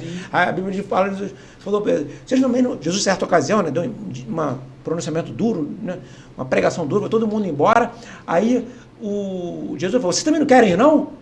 Aí o que Pedro falou? Mestre, para onde viemos nós? Só tu tens palavra de vida eterna. Olha, foi tão profundo, Jesus falou, o Espírito Santo te usou, né? Pedro, foi você que falou, não. Mas 4 versículos depois, se eu não me engano, Jesus estava falando, importa que o Filho do Homem seja crucificado. Aí o Pedro, mestre, que nunca te aconteça isso. Jesus, para trás de mim, Satanás. Então Pedro foi usado pelo Espírito Santo e pelo diabo no mesmo período ali. Quase que simultaneamente. Logo depois. Não foi simultâneo, mas foi sequencialmente, né? Então, ou seja, a gente pode falhar, onde nós podemos falhar e falarmos bobagem, né? Então, assim, cuidado com as pessoas que agem mal, que pode colocar a igreja em risco. É muito triste ver a igreja sendo processada e a igreja está fazendo tudo certo, e às vezes por uma dificuldade qualquer, circunstância, o irmão vai lá, leva a ferro e fogo, a igreja para a justiça. Ser pastor, ser líder na casa de Deus, a igreja é coisa muito sagrada. Você vai falar, a igreja tem um monte de problema, porque a gente está lá. Se a gente sair de lá, os bancos não tem problema, as paredes não tem, mas se a gente tem problema. Então, se a gente está na igreja, tem problema. Não se preocupe, se eu ou você estiver na igreja, a igreja vai ter problema. A gente está ali, o problema é a gente mesmo. São os nossos problemas, ou o que a gente causa. Então, então ser pastor, ser líder na casa da igreja é um negócio santo. Não pensa você que somos nós que somos santos. A gente é santificado pelo sangue de Jesus poderosíssimo, e que é só o sangue de Jesus na vida da gente mesmo. Então, todos têm problema na igreja. Mas eu quero dizer que a igreja de Cristo é santa. E Deus defende a igreja dele. Então, não cause problema para a igreja, porque a igreja de Deus é santa, e ele defende a igreja. Ele que defende a igreja, da gente, se for necessário, inclusive. Então, a gente tem que ter muito cuidado com o que a gente faz na igreja, porque problema tem porque a gente está ali. Se a gente sair da igreja, acabou o culto, fechou as portas, apagou a luz, não tem mais problema lá dentro. Acabou o problema. Aí a gente chega, tem problema. Os problemas voltam domingo novamente. Então temos compreensão e amor a nossos irmãos, né? Tem um amigo que falou, não vou pra igreja não, que lá tem muito hipócrita. Eu falei, tem lugar pra você também. Seja bem-vindo. Tem lugar pra você também. Pô, o pessoal sabe por que o pessoal só vê a hipocrisia nos outros? É porque a gente só enxerga, a gente não está com o espelho na frente. Não que a gente vai dizer, quando você está na frente do espelho, tu não vê teus erros. A gente tem erro, gente. Não adianta, não tem para onde fugir. Não adianta, não tem para onde fugir. E a gente só vai se livrar de... E detalhe, não adianta ficar de hipocrisia, porque não tem ninguém que conhece melhor a gente mesmo. Só Deus conhece melhor a gente que a gente. Então, se as pessoas veem defeitos em nós, muitos dos defeitos que elas veem em nós estão certas. E tem defeito que a gente tem, as pessoas não conseguem enxergar. Então, a gente costuma ser pior do que as pessoas pensam. É verdade. Então, assim, a gente tem que tomar muito cuidado com relação ao juízo que a gente faz do nosso próximo. Porque, às vezes, é o que Jesus falou. Tem gente que gosta de colocar a cruz sobre as costas dos outros que ele não consegue carregar. Quer botar uma cruz nas costas do irmão que ele não consegue carregar. Então, vamos parar de ser cruel com nossos irmãos, vamos ser um pouco mais tolerantes. Porque pode ser que o irmão, ele é torto de um lado, mas você pode estar sendo torto de outro, tua dificuldade é outra, tua limitação é outra, tua fraqueza é outra. Vamos devagar, porque você pode ser muito santo numa coisa, mas tu pode ser, né, pecador, uma pessoa com muita dificuldade em outra área. Então, assim, a gente está lutando para chegar no céu. E quando a gente chegar lá, pode ser até que você saiba explicar teologicamente que foi Jesus que te levou para lá de uma forma mais bonita do que o ladrão que falou, não, foi o homem da cruz do meio. Não sei nem por que eu estou fazendo aqui. Não sei nem o que eu estou fazendo aqui. O homem da cruz do meio mandou eu vir. Talvez você vá falar um texto mais complexo para explicar. Mas, com certeza, esse texto mais complexo, você não vai falar em primeira pessoa. Porque eu, nada que você faz vai te salvar. Você vai falar, porque ele morreu, porque ele me perdoou, porque ele. É por causa do Senhor Jesus, não é por causa de você, nem por causa de mim. Eu não vou ter nada. Se eu falar de mim, se eu chegar lá no céu, eu falar de mim, só vai sair motivo para condenação. Ou seja, aí o anjo vai falar, então volta, porque não é o teu lugar aqui. Você está na porta, você só chegou na porta, pode sair. Porque não é por causa de mim. Eu não vou ter nada para eu falar. Porque eu tem nada. É graça, né? É a graça do Senhor. Não vem de mim. Eu não vou ter nada para falar de mim. É o que Paulo fala lá, os Efésios, né, no capítulo 2, não vem das boas obras para que ninguém se glorie. Nós somos feituras dele para andar sobre toda boa obra. Então, exatamente. Não é sobre nós, é graça. Exatamente. Não adianta você falar, porque aquele ladrão foi salvo, então eu serei salvo. Não. Aquele ladrão foi salvo. E se Jesus não for na sua vida, se o Espírito Santo de Deus não tiver, se o Senhor Jesus não te salvar, você pode não roubar ninguém, tu vai pro inferno com outro ladrão. Eu tenho um amigo lá em Japuíba, ele falou, não sei de onde ele tirou isso, por que ele fala isso, mas ele fala assim, pastor, o homem sem Jesus é uma leitoa. Olha só, uma leitoa. É que nem uma vez, uma história, uma parábola, que diz que a mula lá, o jumentinho que levou Jesus, entrou em Jerusalém, aí jogaram flores, palmas, Hosana, filho de Jesus, estava andando em cima dele, o pessoal, Hosana, glória ao Filho de Deus, jogando flores para ele e tal. Aí o jumentinho que entrou com Jesus, virou para a mãe dele, falou assim, vou entrar em Jerusalém de novo, que a última vez que eu entrei lá, bateram palma, Hosana, não sei o que, o Filho de Deus. Eu entrei. Aí o jumentinho foi lá, entrou em Jerusalém, aí chutaram, empurraram o jumentinho, puxaram a orelha do jumento, maltrataram o jumento. Sai daqui, quem trouxe esse jumento para cá? Aí o jumento voltou todo triste para casa, meio machucado, meio doído. A mãe dele perguntou assim para ele, o que houve? O que está assim, meu filho? Porque a primeira vez que eu fui lá, falaram Hosana, glória ao Filho de Deus, pessoas felizes, jogando flores, abrindo para eu passar. Dessa vez me chutaram, chamaram de orelhudo, não sei o que tal, me bateram, eu tive que voltar todo machucado. A mãe dele falou, meu filho, primeira vez que você entrou, você estava com Jesus. Quando você está com Jesus, as pessoas te aplaudem, as pessoas jogam, reconhecem um monte de coisa em você, mas não é você não, é Jesus. Sem Jesus, meu filho, você é só um jumento. É isso. É melhor do que eleitor, hein? Sem Jesus sobra só a gente. O que é? Olha no espelho, o que sobra? Sem Jesus a gente não é nada. Pecador digno de condenação eterna. A gente não tem, é o que Pedro falou. Mestre, para onde iremos nós? Só tu tens palavra de vida eterna. Eu não tenho o que dizer. Rubens, o que você está fazendo aqui? Eu chegando no céu, o que você está fazendo aqui? Eu só vou, eu devo ter memória, eu vou falar, realmente eu não era para estar aqui. Só Jesus, não tem alternativa. Então, essa visão a gente tem que ter sobre nós e sobre os nossos irmãos, que têm os defeitos iguais aos nossos, ou alguns diferentes, que a gente pode ter outros que eles não têm também. Né? Verdade. Mais uma coisa que o senhor falou, o pastor Michel levantou essa pergunta, né, sobre o direito na igreja, e a gente está vendo hoje as igrejas se estruturando cada vez mais, ficando maiores, equipes de marketing profissional, e a parte de fato do direito, a gente não pensa muito, né? As igrejas não têm um aconselhamento jurídico, e a gente tem bastante pastores aqui que nos ouvem, e talvez seja uma coisa que a gente nunca pensou. Aqui na nossa igreja, propriamente dito, o senhor já pode ter pensado porque ouviu isso, mas a gente nunca comentou sobre isso, nunca conversou sobre isso, sobre ter um aconselhamento jurídico mais especializado, mais correto. Como que está as igrejas por aí? Elas estão tendo isso profissionalmente ou está todo mundo meio que levando no amadorismo ainda essa parte?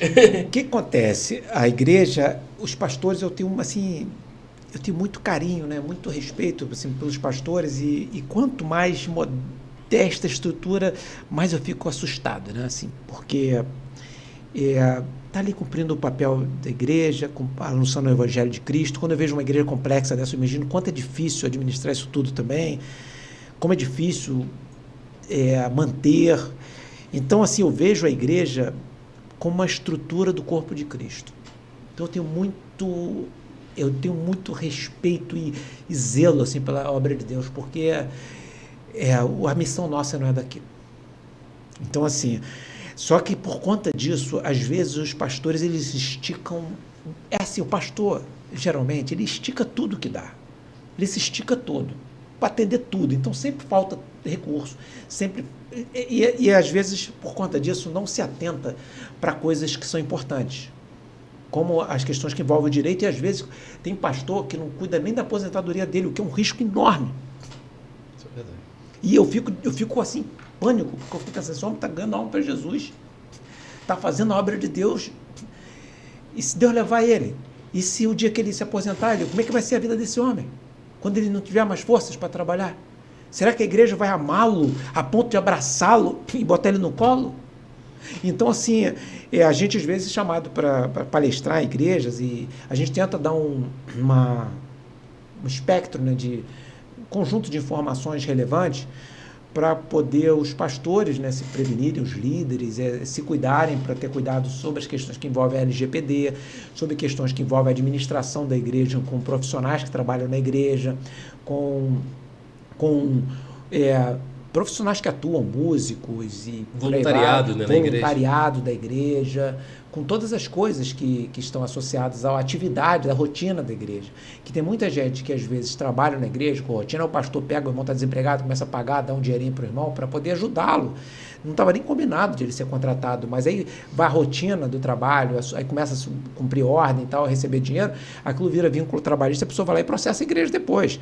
Então, assim, é muito complicado e às vezes a gente observar que muitos pastores, às vezes, cheios de boa fé, coração gigante, quer abraçar tudo, quer fazer tudo para ajudar o irmão, e o irmão vai lá depois dá uma fisgada nele, leva ele para a justiça, é um embaraço, o pastor fica sofrendo, né, porque...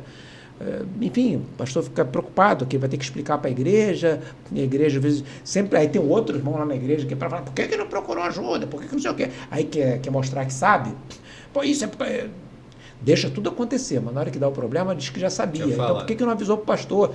Ou seja, às vezes o pastor ele termina solitário, sozinho, numa guerra que, né, se a igreja não tiver amor ao pastor e saber que ele está ali sendo atuando em múltiplas áreas ao mesmo tempo, quer pisar o pastor. Então, aconselho aos pastores, aos líderes, de modo geral, a se cercarem de conhecimento, buscarem ajuda, informação, tragam um palestrante para explicar, ou consulte alguém que possa ajudá-los, para que não cometam falhas que envolvam questões, inclusive, com a Receita Federal, e, enfim, tem outros desdobramentos que podem acontecer se a igreja não prestar conta com relação às obrigações que tem perante a Receita Federal, uma série de coisas, ou pagar tributos relacionados ao INSS, uma série de coisas desse tipo, que às vezes o pastor não se atenta e às vezes se complica, né? Eu já vi igrejas sendo processadas por questões muito difíceis e pastores em apuros por causa disso, detalhe, estou me referindo a pastores, gente honesta, ele só não sabia e acabou não fazendo, entendeu? Inclusive até parte boa, tem até isenções, né? Que a igreja pode ter e tem muitas igrejas que estão lá contribuindo, pagando, coisa que de repente não era para pagar por falta de orientação, né? Então, você pastor que nos assiste aí, procura um advogado, procura o Rubens lá e tenho certeza que eles vão poder te orientar da melhor maneira. Coloca para nós aí, Bernardo, por favor, novamente, você já colocou aqui o endereço aí eletrônico do... assim, o meu Instagram pessoal, esse é do escritório, se quiser anotar tá ali já, tá ali. Se tiver alguma dúvida, pode perguntar, porque a gente, eu já falei, né? A nossa visão como cristão da obra de Deus, eu vejo com muito respeito.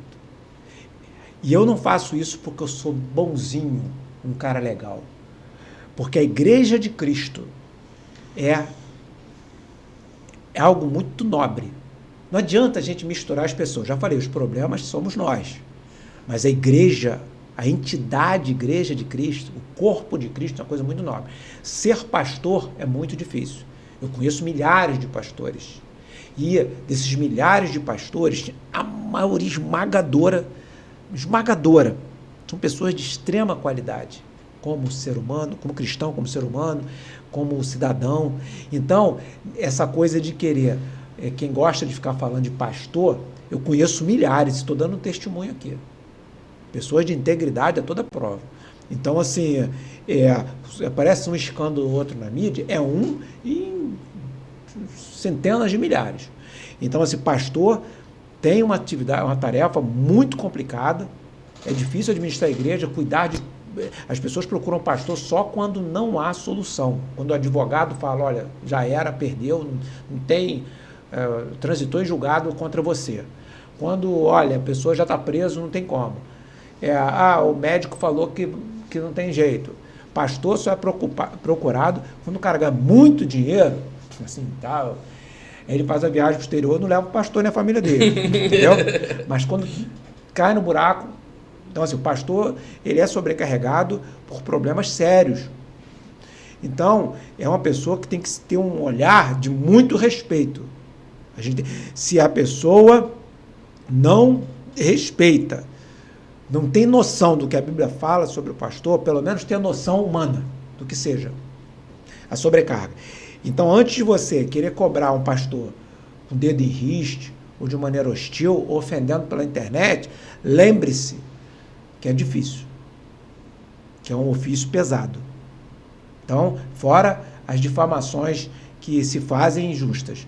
Então, assim, aos pastores, aqui eu falo com muito respeito, não facilitem para os Judas, Iscariotes, entendeu? Não facilite, que eles estão rondando por aí. Não é a maioria, não são muitos. Com certeza, a igreja, sua maioria é feita por pessoas que estão ali para louvar a Deus, que vão ter compreensão e amor com o pastor, com qualquer dificuldade. Mas sempre tem um Judas Iscariotes ali para poder querer vender o pastor. Então, cuidado com eles, porque às vezes, se você falhar, ele vai levantar o dispositivo, ele não gosta de ler a Bíblia não, tá? Não é a Bíblia, não tem amor, não tem compreensão, não tem nada, não sabe nada, né?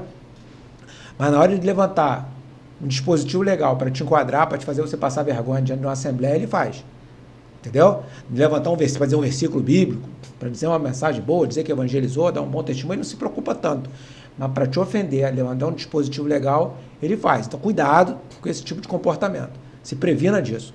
Porque se você falhar, e aí vai levar para o tribunal, o juiz, ele pode ter até compreensão que você teve boa fé. Mas se você estiver errado, o juiz ele vai seguir a lei. Não é que o juiz é mau. O juiz ele aplica a lei. Né? E às vezes leva para a delegacia também. Registra, faz um boletim de ocorrência, você tem que explicar lá, o delegado olha para você, sabe até que você é uma pessoa de boa fé, mas o delegado não pode pegar aquele boletim de ocorrência e rasgar, ele vai ter que apurar. Então, eu só estou falando essas coisas, fuja desses problemas, se informe para que você não tenha problemas judiciais, ou na polícia, ou com fisco, por conta de falha na sua administração.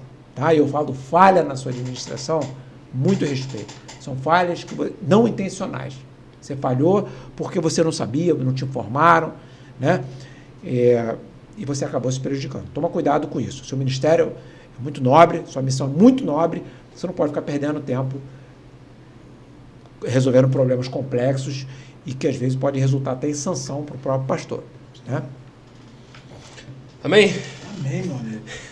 A gente aqui precisava mais tempo, né? Um pouquinho mais de tempo, né? Dia, né? Um outro. Já fica aí o convidar, convite. já vamos fazer igual o Diego, não? Que o Diego ele faz os... Intima a pessoa no ar, né? Já marca até o dia tal, você vai... A gente vai fazer igual o Diego, no nosso amigo Diego, que inclusive estamos com saudade. Tá de mudança? Já mudou? Já, tá pra lá, né? Tá pra lá já, né? Tá. Mudança pra São Paulo. Diego é um amigo que trabalha conosco aqui. Começou o podcast. Precisou ir para São Paulo por motivo de trabalho, família, Mas tá lá, já me fez gravar vídeo aqui no celular. Tá lá nos acompanhando. Diegão, um beijo grande no seu coração, Nil. Poxa, Diego, parabéns. Estou aqui também pelo seu trabalho. Você não está aqui, mas seu legado está aqui, tá né? Aqui, tá aqui. Então, e Diego era assim, o convidado estava aí, ele no ar, ó, dia tal, aqui, tá firmado agora, a gente não vai fazer isso não. Pô, Diego, ainda bem que eu escapei dessa sua intimação. Constrangia mesmo. Mas está aberto o convite para uma outra oportunidade, não só aqui no nosso podcast, mas no nosso Ministério de Homens. A gente também tem um culto do empreendedor aqui, onde vem empresários da cidade e tal. Também está aberto o convite. O pastor Michel que administra isso, então com certeza ele vai entrar em contato. Na verdade, o primeiro contato nosso a respeito dele foi sobre isso. Foi sobre isso, exatamente. Eu me lembro que o Richard chegou a falar para mim. Isso. Então, mas outras oportunidades. Como a gente está encerrando, vou deixar suas considerações finais aí. O microfone está aberto. Queria agradecer ao pastor Michel, ao Richard, né? Repetindo para quem está ouvindo só esse pedaço, né? Richard é casado com a Lidiane Campos, e eu digo que ela é Lidiane Campos porque casou com o Richard Campos. É uma sobrinha que eu amo, né? Um amor de pai, assim, por ela. E o Richard, evidentemente, que é o amor de filho também, que eu amo o Richard, eu tenho um carinho muito grande por ele. Não casou com a minha sobrinha e é um bom marido. Então, eu já falei, se ele não fosse um bom marido, eu não ia gostar dele, não. Mas é um grande sobrinho que a gente tem, que a gente ama também. E me coloco à disposição, já minhas redes sociais estão aparecendo aí, né? dr.rubensteixeira. Tá com dúvida, pergunta. É um prazer responder. Nossa alegria, né, é servir, porque o que Deus tem feito por nós são coisas grandiosas. E a gente servir o próximo, fazer a nossa parte como cristãos, como cidadãos, é um dever e a gente faz com muita alegria. Então, Deus abençoe a todos vocês. Deus abençoe essa igreja maravilhosa. Parabéns pela estrutura que vocês têm aqui. E que eu estou à disposição de vocês e que o Espírito Santo de Deus possa a cada dia abençoar vocês, a família de vocês e fazê-los prosperar. Amém. Meu amigo, muito obrigado aí por ter assistido esse episódio. Que Deus continue falando no seu coração. E até a próxima, pastor Michel. Até a próxima. Richard, muito obrigado pela sua presença mais uma vez. Bernardão, obrigado, meu amigo, por nos abençoar aqui hoje. Dr. Rubens, muito obrigado pela presença, pelo conteúdo apresentado, as orientações. Obrigado. Que o Espírito Santo de Deus também o abençoe sua família, sua vida, Amém. Seus negócios. Que tudo vocês sejam Amém. prósperos para a glória de Deus, em nome Amém. de Jesus. Você que nos acompanhou até aqui, gente boa, beijo no seu coração. Deus te abençoe, em nome de Jesus. E olha, fique ligado aqui no VPcast e podendo e desejando, venha estar conosco também nos nossos cultos. Quarta da Superação às 19h30 e os nossos cultos de celebração aqui aos domingos às 9 da manhã e às 18h30. Vem estar conosco. Não fica só aí nos assistindo, não. Vem cultuar com a gente. Deus te abençoe.